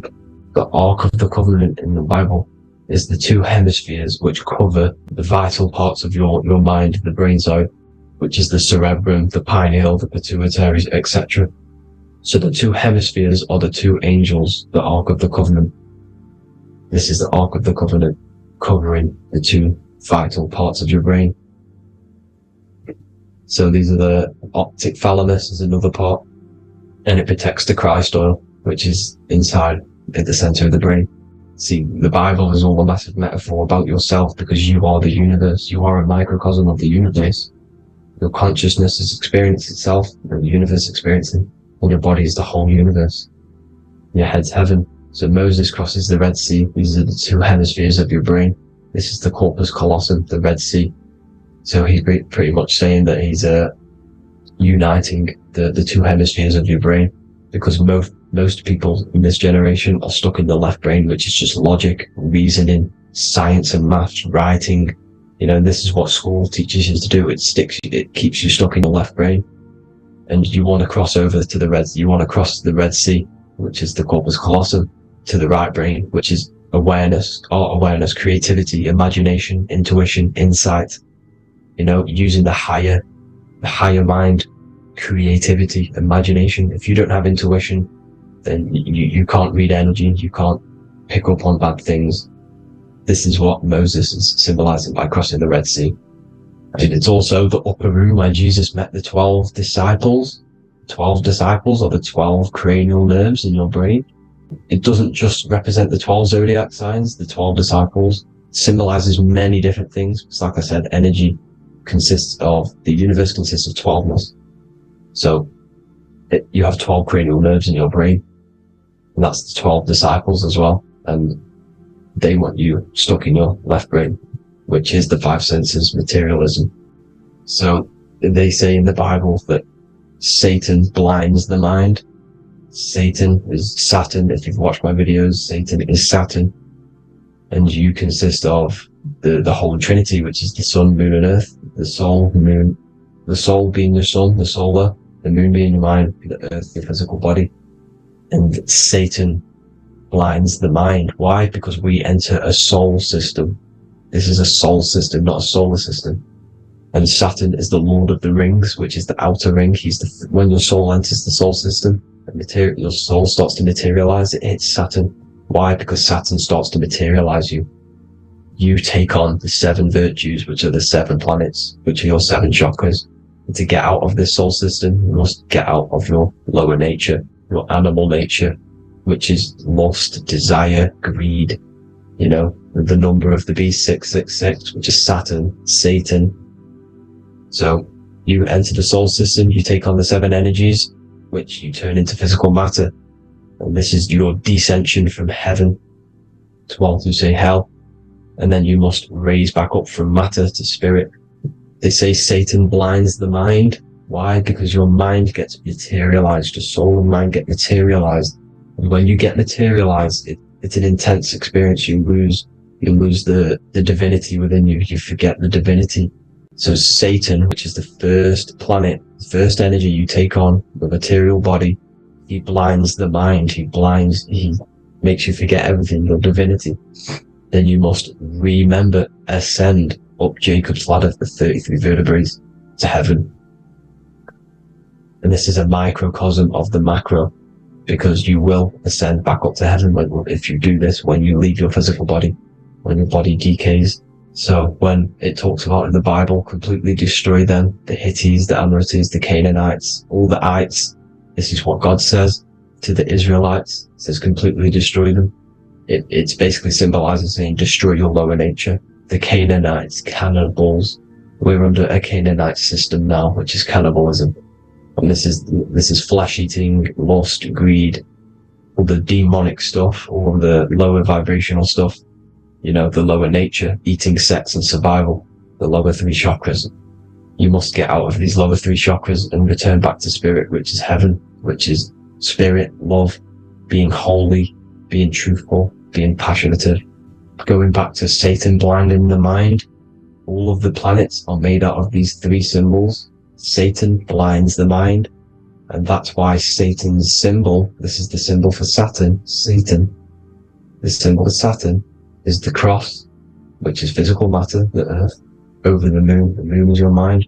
So the Saturn symbol saying matter over mind. He blinds the mind. Satan blinds the mind once you enter the soul system. And you must remember, in the Bible it talks about the Genesis, which is Eve, the sin of Eve, which is biting of the tree of knowledge. The serpent which wraps around the tree. It says the serpent placed himself on the tree. Well, the serpent is the spinal column. It's the serpent telling you eat from the tree of knowledge of good and evil, which is your nervous system. And eating from the tree of knowledge of good and evil is doing bad things. For example, over-sexualized, overeating, eating the wrong food. That's eating from your nervous system. It's decaying you, and it's preventing you from achieving the God self, the God consciousness. This is the symbolism of, you know, the tree on the serpent. telling you to eat from the left brain, with the left brain being the sinister. Sinister is Latin for left. That's sin. Sin is left. And left is lefty loosey, Lucifer, right, righteousness, right, God, godly. The tree of knowledge of good and evil, which is your nervous system, because it determines good or bad. You know, that's the only thing you experience in this world is your nervous system. And then the tree of life is the cardiovascular system, and the Garden of Eden is your body. So that's it for this video, people. I hope you've got a greater understanding of how you are the universe and everything is inside of you. Just keep in mind you are the universe experience in itself, and your body is a reflection of everything. The 12 constellations, the 7 planets, everything's inside of you. This world is an expression from the inside outwards. You can't affect the outside world to manipulate reality. Everything's inside of you. I hope you got a greater understanding of this. God bless.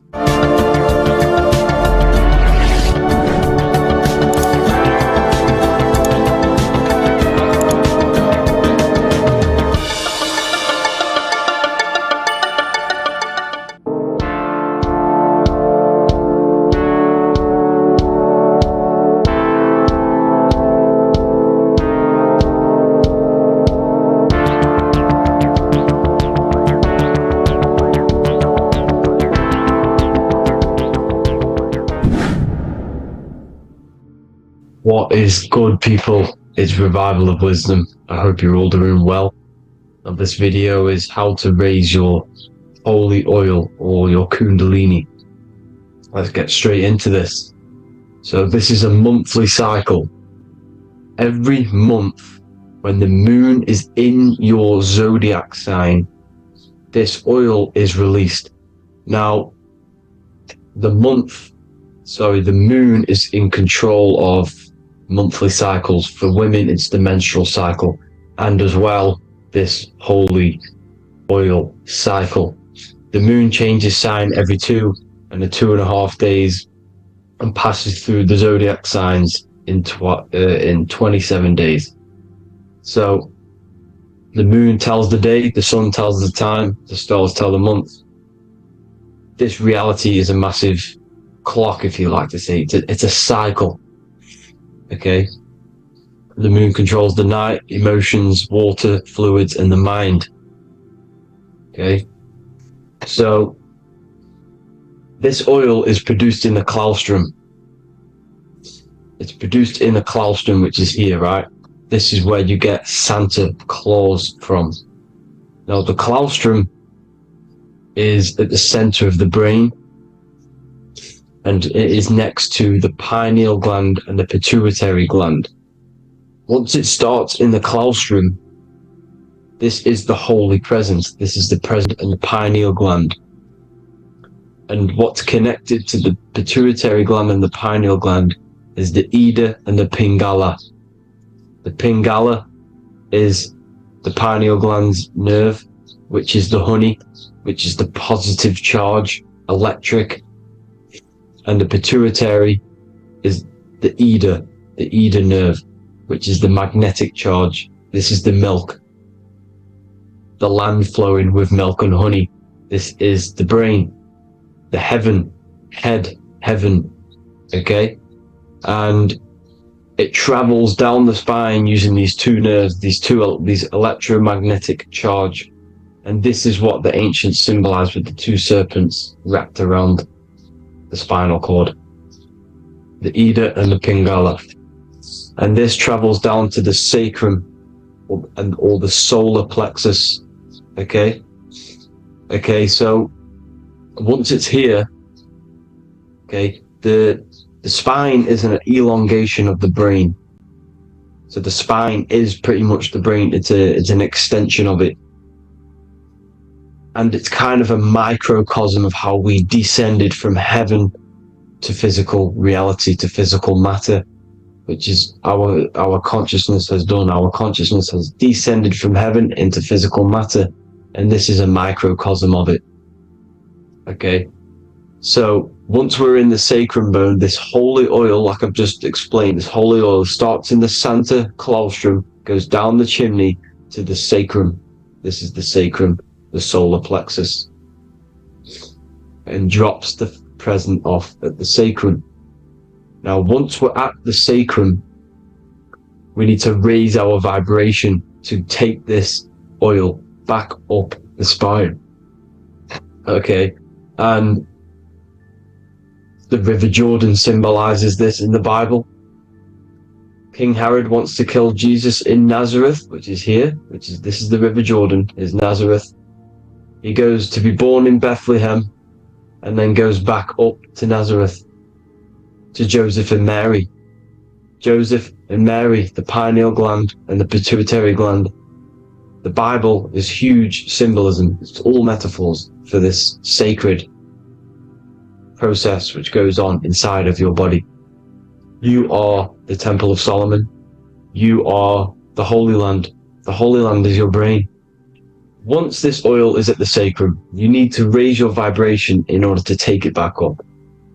Once this oil has gone back up to the pineal gland, it activates the crystals which are wrapped around your pineal gland. Your pineal gland is this tiny little beam here. This is the claustrum. This is the pineal gland, and it's wrapped in crystals. And when this oil travels back up the spine by raising your vibration back to the upper room where Jesus met the 12 disciples, or the 12 cranial nerves in the brain, and it activates and it turns on this pineal gland, and once it's turned on, it illuminates all the cells and the nerves in your brain and turns them all on and activates the higher God man, the God consciousness, Christ consciousness, and it regenerates the whole body. This is the secret to regeneration. It regenerates all the cells in the body. And this is how the ancients lived for thousands and thousands of years. It's talked about in ancient texts. They lived for hundreds and thousands of years because they knew this secret. And this fluid, this brain fluid, the secretion, or the Christos in Greek, which means gold, because this is the alchemical process from turning lead to gold. Your body is the alchemical furnace. Now, the ancients knew about this center of the brain because they symboled it. This is the Eye of Ra, and it's the brain, and this is what's wrapped around our consciousness. Our consciousness isn't wrapped around the brain. The brain is built around the consciousness. We are the consciousness. You don't have a soul, you are the soul. Okay? Now, the head, heaven, hell, heel at the bottom of your foot, that's hell. Head is heaven and hell. Simple. Now, the pineal gland produces DMT, which is dimethyltryptamine, which is known as the spirit molecule. So, let's move on. Now, when this oil travels up, back, the spine, the chimney, it crucifies at the top, which is called the vagus nerve. So when it reaches here, the optic thalamus, it crosses and crucifies once it's raised back up. And this is why Jesus dies at 33. He was crucified at 33. Because you have 33 vertebrae on the back of your spine. And then it's crucified by the cross of the vagus nerve. When this oil crosses the vagus nerve, this is the crucifixion at 33. And it symbolizes the death of the physical consciousness. You then become spirit. You then become God consciousness, activating the Kundalini, regenerating the body and the mind. Okay? The Garden of Eden. You are the Garden of Eden. The land of milk and honey is upstairs. The pituitary, which is the milk, the pineal gland, which is the honey, which is DMT. It even says this in the Bible.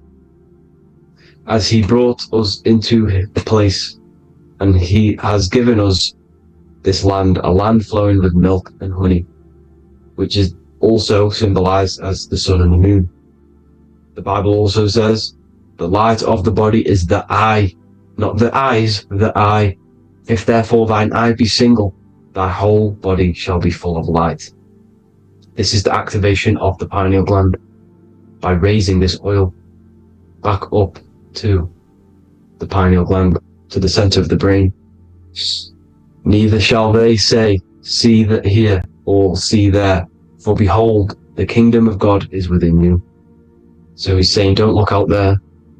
Nothing is out there. It's all inside of you. Everything's inside of you. You're the universe.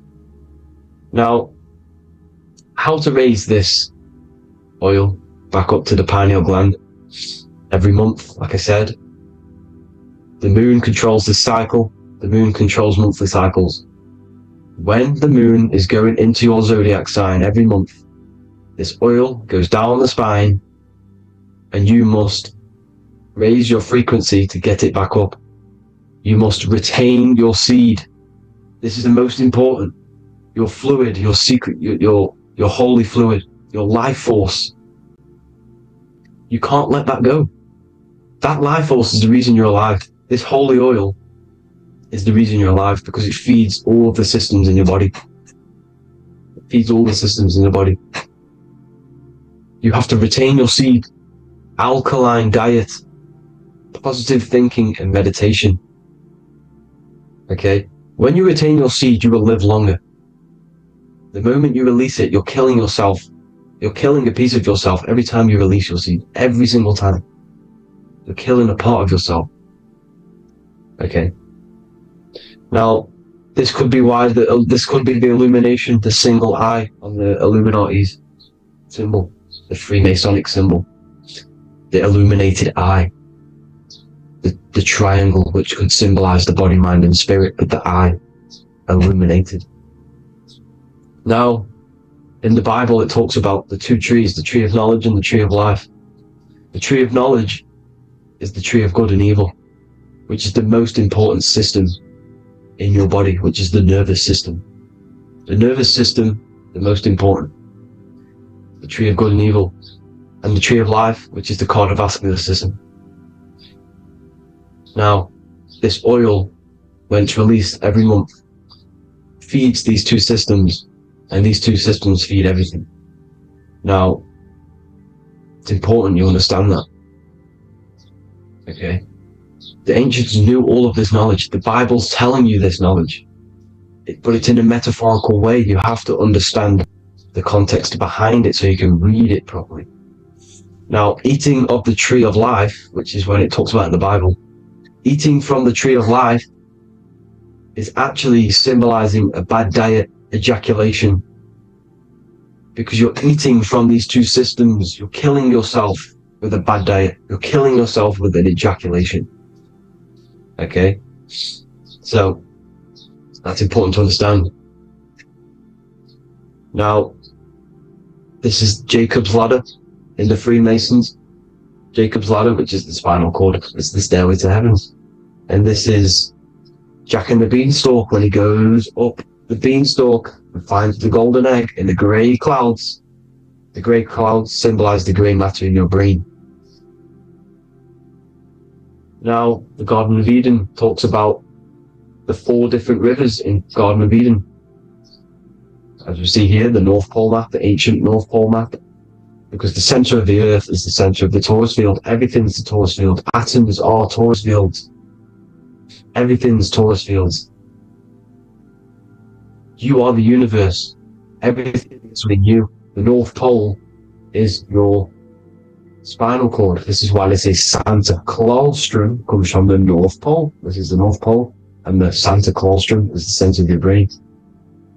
Now, there's 4 rivers which come from the Garden of Eden. Is the blood, the Christ oil, which is the oil we're talking about, urine, and saliva. These are the 4 sacred oil, 4 sacred fluids in your body. And these are constantly abused in today's society. These secret societies are targeting these fluids. Okay? This is why porn is free. They sexualize society through Disney. Go and look at some of the Disney movies. There's so many subliminal messages which sexualize these children because they want you sexualized, so you release your seed, which is one of the holy fluids in your body, especially your semen, your sexual energy. So important you retain this. So important, because it's your life force. It keeps you alive. Okay? Now, let's recap on this. If you want to raise your oil every month, you can't just retain your seed for the month. You have to retain your seed forever. Don't just do it for a couple of days. You have to do it. It's a lifestyle. You want to become God consciousness, you got to do what it takes. It's hard in this society because this society is made around, it's designed to kill you pretty much.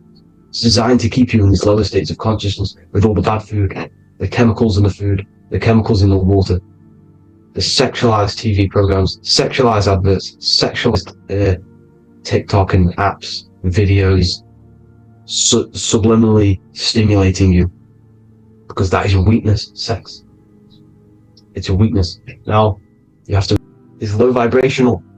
This is the color spectrum. And what's the highest vibrational color? Violet. It's the lowest, red. You have to have an alkaline body in order to raise this oil. When you drink, when you have a bad diet, when you drink alcohol, when you smoke, this destroys the oil. It destroys the oil in your sacrum, and it can't be raised again, can't be raised up. This is why it's so important. Without that oil, you don't live. That oil makes you live. It feeds everything in your body. It's crazy how we're not taught this. It's insane. But that is how you raise the oil, people. I hope you all gain some knowledge out of this video. And I hope this assists you on your, and share this video. We need this knowledge out to the public to wake up humanity. Thank you all, people. God bless.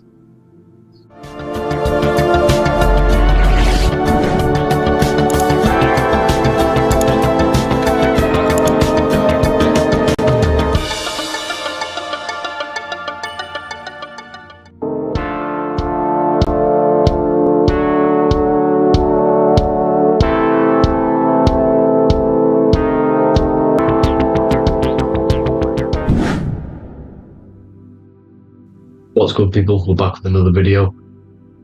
This is going to just be a quick video. Manifestation, magic, bending reality. So let's jump straight into this. So you have a conscious and a subconscious part of your mind. The conscious is what you're conscious of, what you're actually doing, where you can choose or not. Automatic. So all of the systems in your body, like the digestive system, your heartbeat, these are automatically doing it, and this is what the subconscious mind is controlling.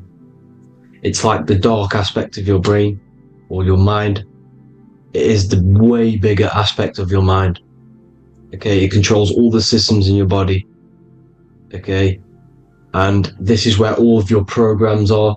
So when you're in it, from your childhood, what you've learned in school, all of these things. And the female is more about creation, creativity, intuition. So you have a right and a creativity, imagination, intuition, insight.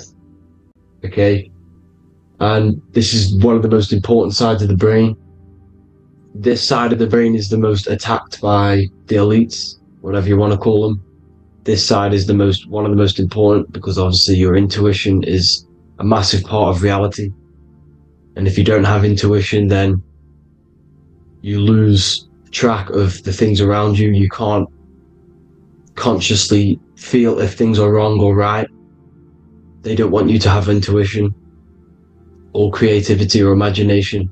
They want you in the left side of your brain, which is just reasoning, logic, and basic things. So they just want you to tell you what you want, tell you what to learn, and then that's it.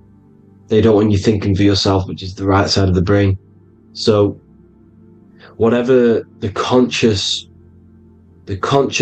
side of your mind impresses the subconscious side of your mind. So if you do affirmations, for example, if you consciously do affirmations every day, you're reprogramming your subconscious mind.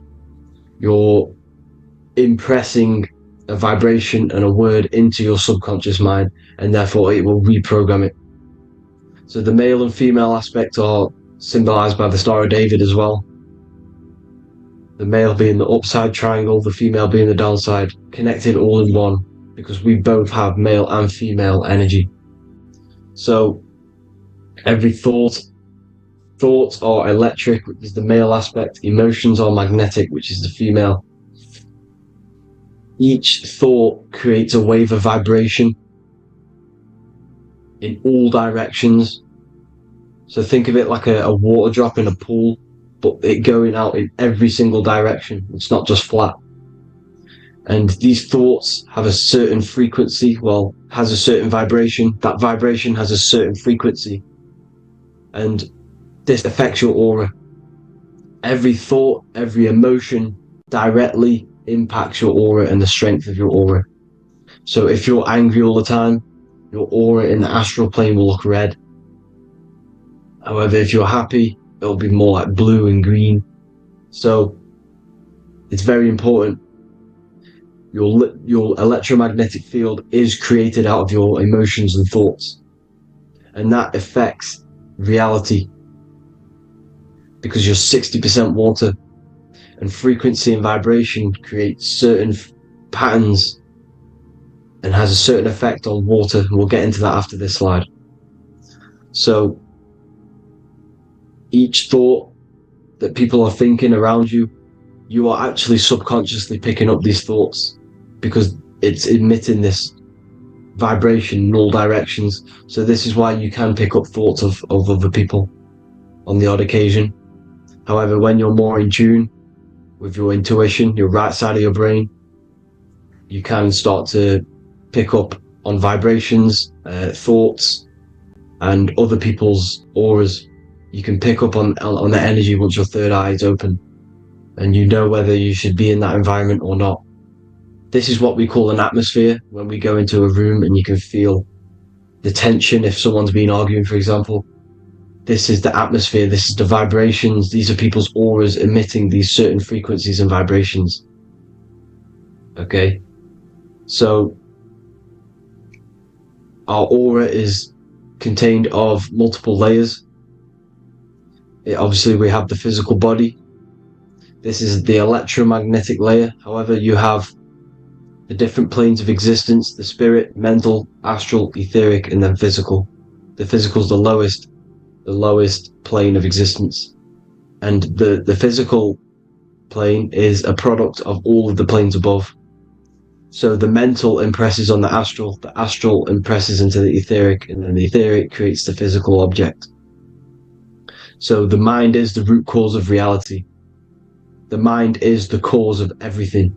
Your consciousness is pure cause. There's no effect. Everything you see in this reality is the effect. Everything that you experience is the effect, because the root cause was the mind. The decisions you made you experience that certain experience. And that decision was created on the mental plane. And this is just pure thoughts. And thoughts are things. If it exists in your mind, it is a thing. It's a certain frequency. So if you have a certain level of thoughts, if you're thinking positive, for example, you're going to have a strong aura, you're going to have a higher vibration, and that attracts like. Like attracts like when it comes to thoughts and vibrations and electromagnetism. So if you're thinking positive all the time, speaking positive, doing positive, you're then creating a higher vibration, and that's going to attract people on that similar frequency to you. Everything is electromagnetism, frequency and vibration. Everything. You see, so this is why, for example, if I put my hand to a TV screen, if my finger was the same vibration as the TV screen, it would go straight through it. However, the particles in my hand and the particles on the TV screen are two separate vibrations, and this is what causes the friction to stop, and not my finger to go straight through it. So like I said, when you don't feel the vibe of someone, when you don't feel right, you don't really get along with someone, this is a vibration. Your vibrations are not matching, they're not similar, they're two complete different vibrations, and they're not aligning properly. So music has a massive part on this. music is a massive, massive tool for the elites because music is frequency. And in 1975, the musical instrument are all tuned to 440 hertz. So Spotify, Apple Music, most of the music on YouTube is all set to 440 hertz. And 440 hertz is not divisible by 3, 6, or 9. And when you can't divide a frequency by 3, 6, or 9, it's not a natural frequency. As you can see here, this is 432 hertz. This makes a nice geometric pattern. However, 440 hertz is a distorted pattern. So when you listen to this, this actually shuts off the whole right side of your brain. Like I said at the start, this is the most attacked side of your brain. It's to do with creativity, imagination, intuition. When you listen to 440 hertz, it shuts off the whole right side of your brain. And obviously shutting off all of these forms of your brain. Music is a very, very powerful tool for the elites because it's the only thing which can enter your soul or your ears without consent, your body without consent. Everything else has to be through consent. You choose whether to eat something, you choose whether to drink something, but frequency, you're going to hear it no matter what. This is why it's so powerful, and music influences the body in many different ways. It's the most powerful imitator of everything. It directly affects all listeners. It directly affects intentions, gestures, movements, and actions. It stimulates your mind, and certain songs, certain catchy songs, can reprogram your subconscious mind, invoking certain emotions. This is why when you listen to slow beat songs, it makes you feel more sad. When you listen to upbeat songs, you feel more energetic.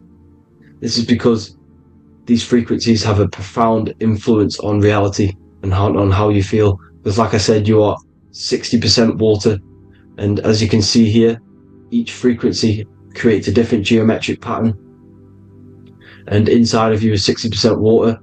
So like I said, 440 hertz is going to make a distorted pattern in your water, and this is going to have a profound effect on your emotions and your reality. So like I said, health is not just the body. You are made of body, mind, and spirit. You need to look after what you put in your body. You need to look after your spirit and look after your mind. It's very important to keep all these in balance, because once one of these are unbalanced, it affects the other two. So if you're eating wrong, it's going to affect your spirit and mind. If you're thinking wrong, it's going to affect your body and spirit. These are all interlocked. You have to look after them all. So it's very important you understand music. Stop listening to low vibrational music. To be honest, you want to listen to music without any sort of speaking inside of it. You just want pure frequencies, which are the solfeggio scale, like one of these, for example, 432, 528 hertz. These are all good frequencies. It's called the solfeggio scale. And these frequencies make you more in tune with nature. 528 hertz is what the earth vibrates at. So it's very important. And the Rockefellers are the one who changed this to 440 hertz. The Rockefellers, one of the elite families.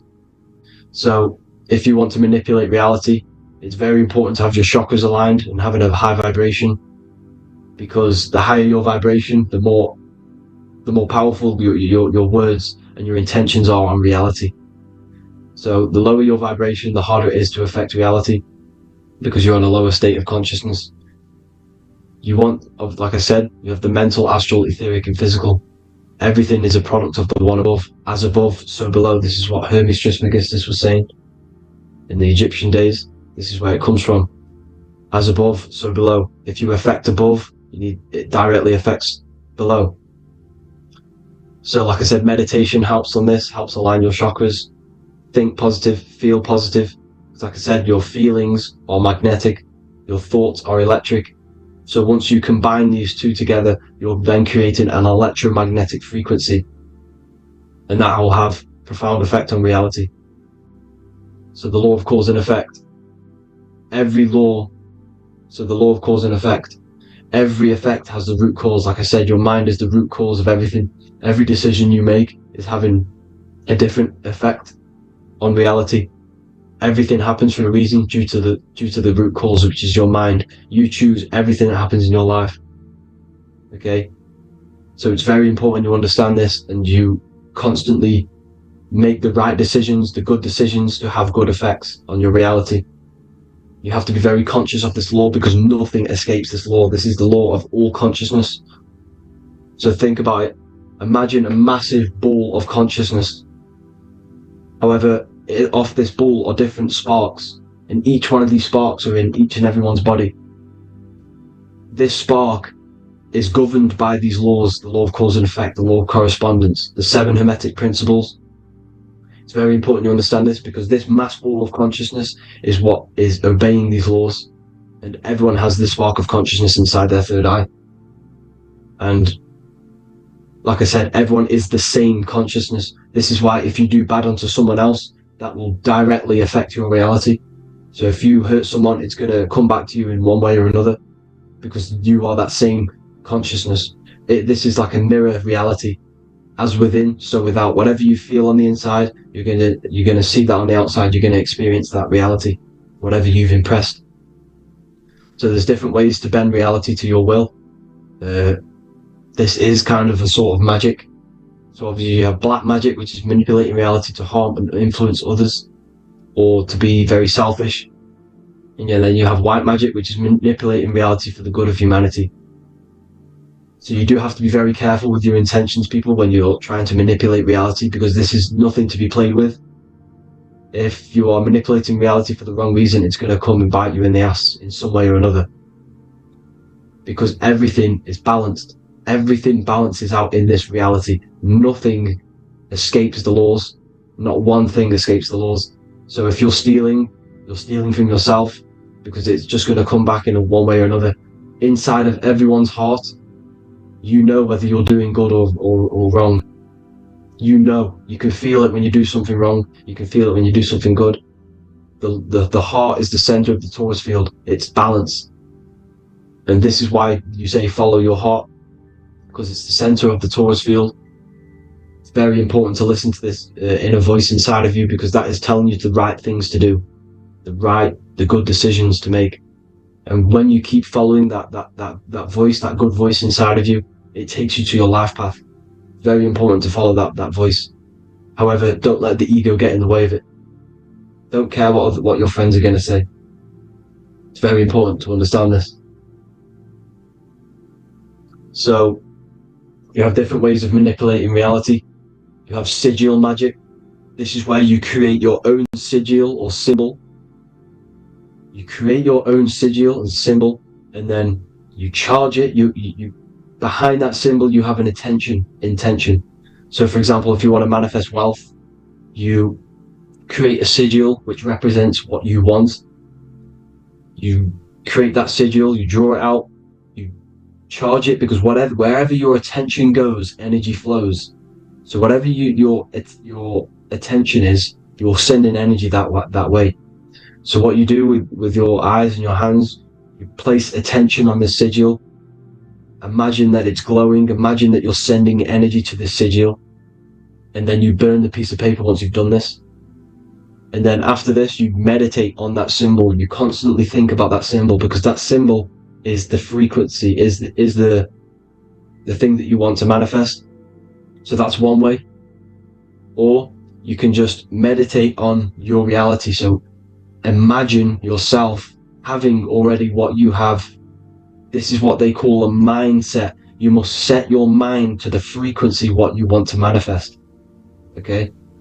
So if you want to manifest wealth, for example, imagine yourself being wealthy. What would it feel like? What would you be doing? Imagine a scene in your mind. Constantly do this, and you're putting out that frequency. Like I said, you must think, because the thoughts are electric, and then you must feel, which is magnetic. Together, this creates an electromagnetic frequency, and this is how you attract things to you. You will attract the certain people to come in your life to bend reality to your will. Okay? Or you've got mirror magic.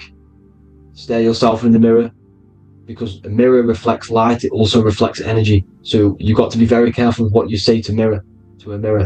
You've got to be very, very, very careful, because whatever you send into that mirror is directly sent straight back to you. So if you're thinking negative, you're sending negative energy back straight to you, and that's going to have an effect on your reality. Affirmations are very important, because your words are frequency, your words are vibrations, and each word you say has a certain frequency. If it's if it's positively charged, it's going to affect you positively. If it's negatively charged, because like I say, your brain and your mind is like the director of energy. That's what your brain is, and it directs energy into certain things. You can either positively charge it or negatively charge it, and this brain is creating your reality constantly. It's manifesting your reality constantly in the present moment. So this is what the government knows. The government know your mind is the root cause of reality. This is why they call themselves a government. The New World Order is not being manifested by them. They are controlling the information. They are controlling your perception of this reality. And they know the mind is the root cause of reality. Therefore, if they control your perception of reality and your information, what you believe, you're going to manifest that information, that perception. So we, the people as a collective consciousness, are the ones manifesting this New World Order. You see, so this isn't black magic. They're actually tricking us into manifesting their own their plans, this New World Order. You see, this is how smart these people are. They know how to get around the laws of reality. They know how to bend reality to their will without facing the consequences. They're getting humanity to do it. You see, there is a collective consciousness. As like I said, we all have that same spark of consciousness, right? So as a collective consciousness, we are on a very low vibration at the moment. However, we are waking up rapidly. There are more and more people waking up at the moment, and light always chases away the shadow. Light is a lot more powerful than darkness, you see. So one person waking up has a massive effect than one person being asleep. It has a profound effect, because like I say, the light always chases away the darkness. It's more powerful. The light is always more powerful. High vibrations are more powerful than lower. So that's it for this, people. I hope you all enjoyed. This is a short, quick video. God bless you all.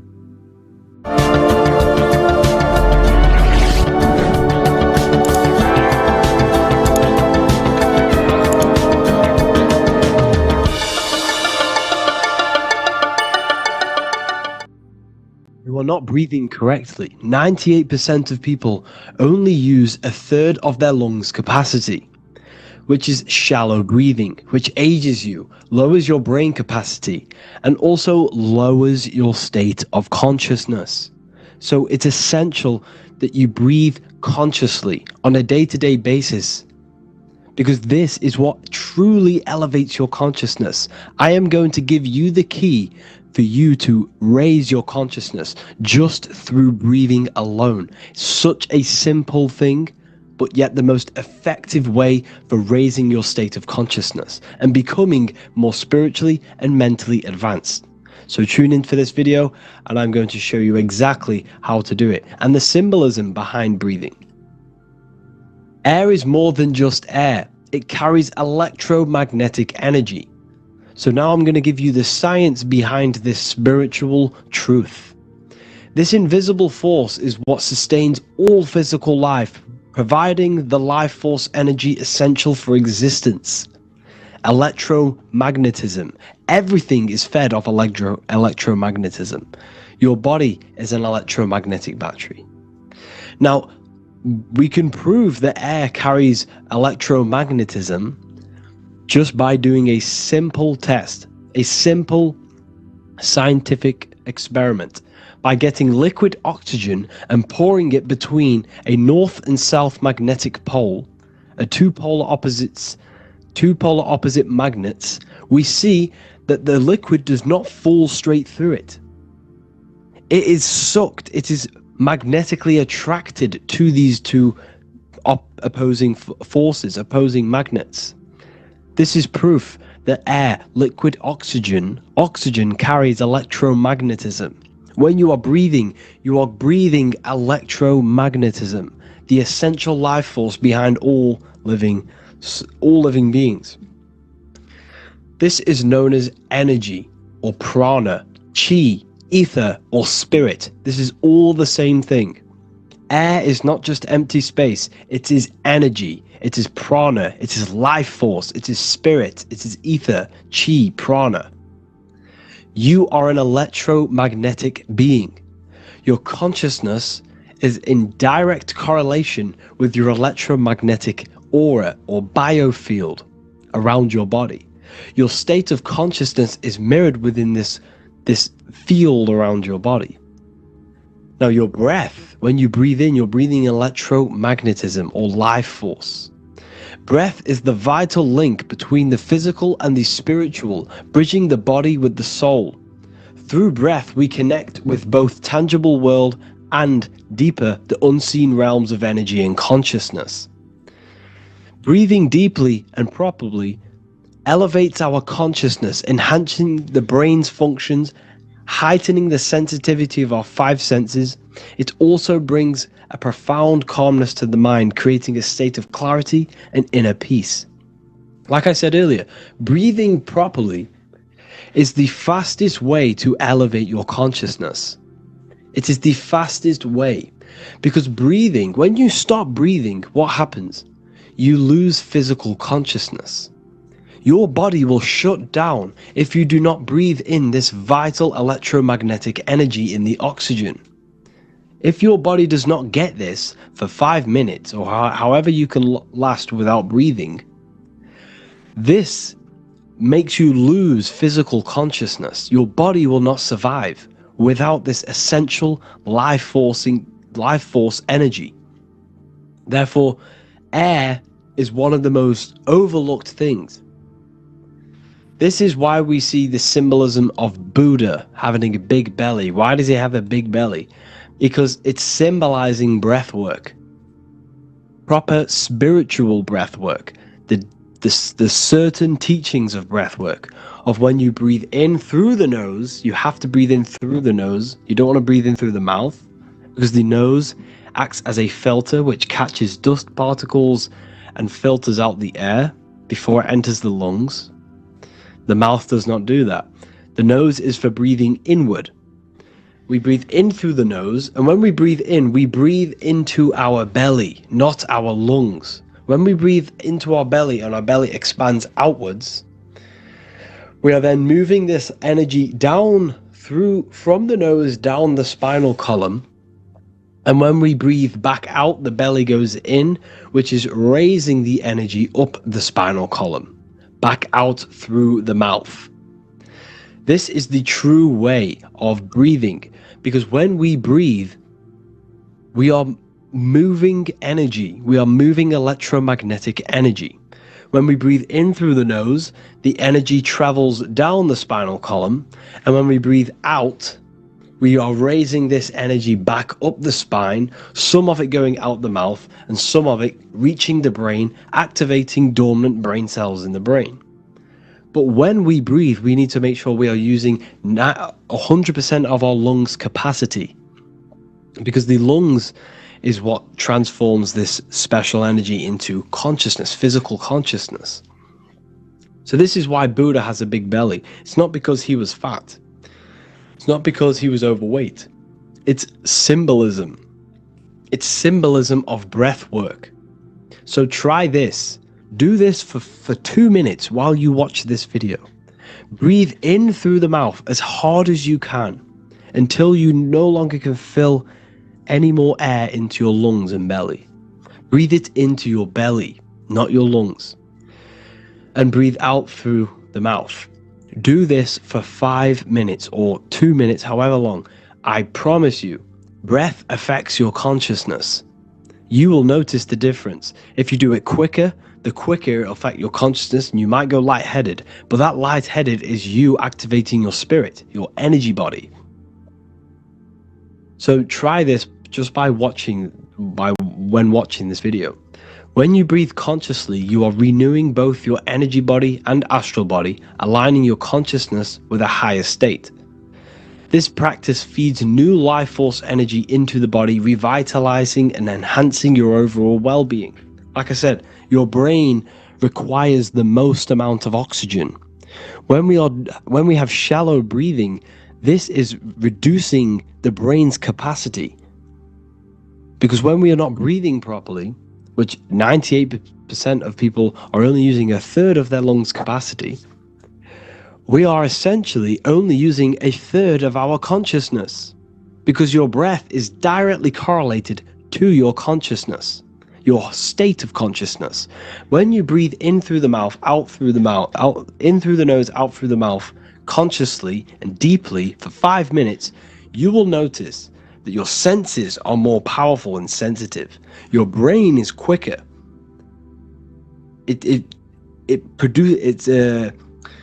What's the word? It processes information quicker.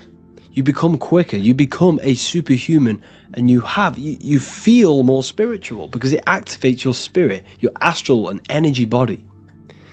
So when we meditate, it's definitely important to breathe in through the nose and out through the mouth as deeply as possible to align with a higher state of consciousness.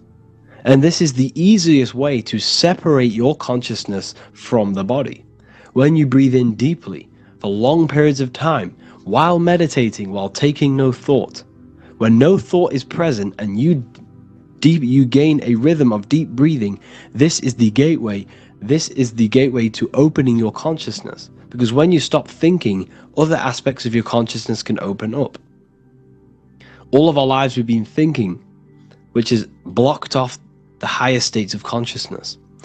So breathing is very, very important. It affects our overall well-being.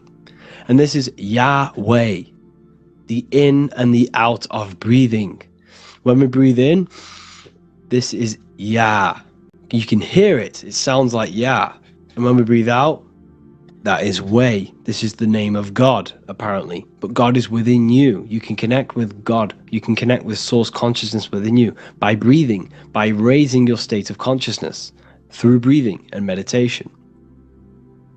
This is why the Bible tells you the Spirit of God has made me, and the breath of the Almighty gives me life.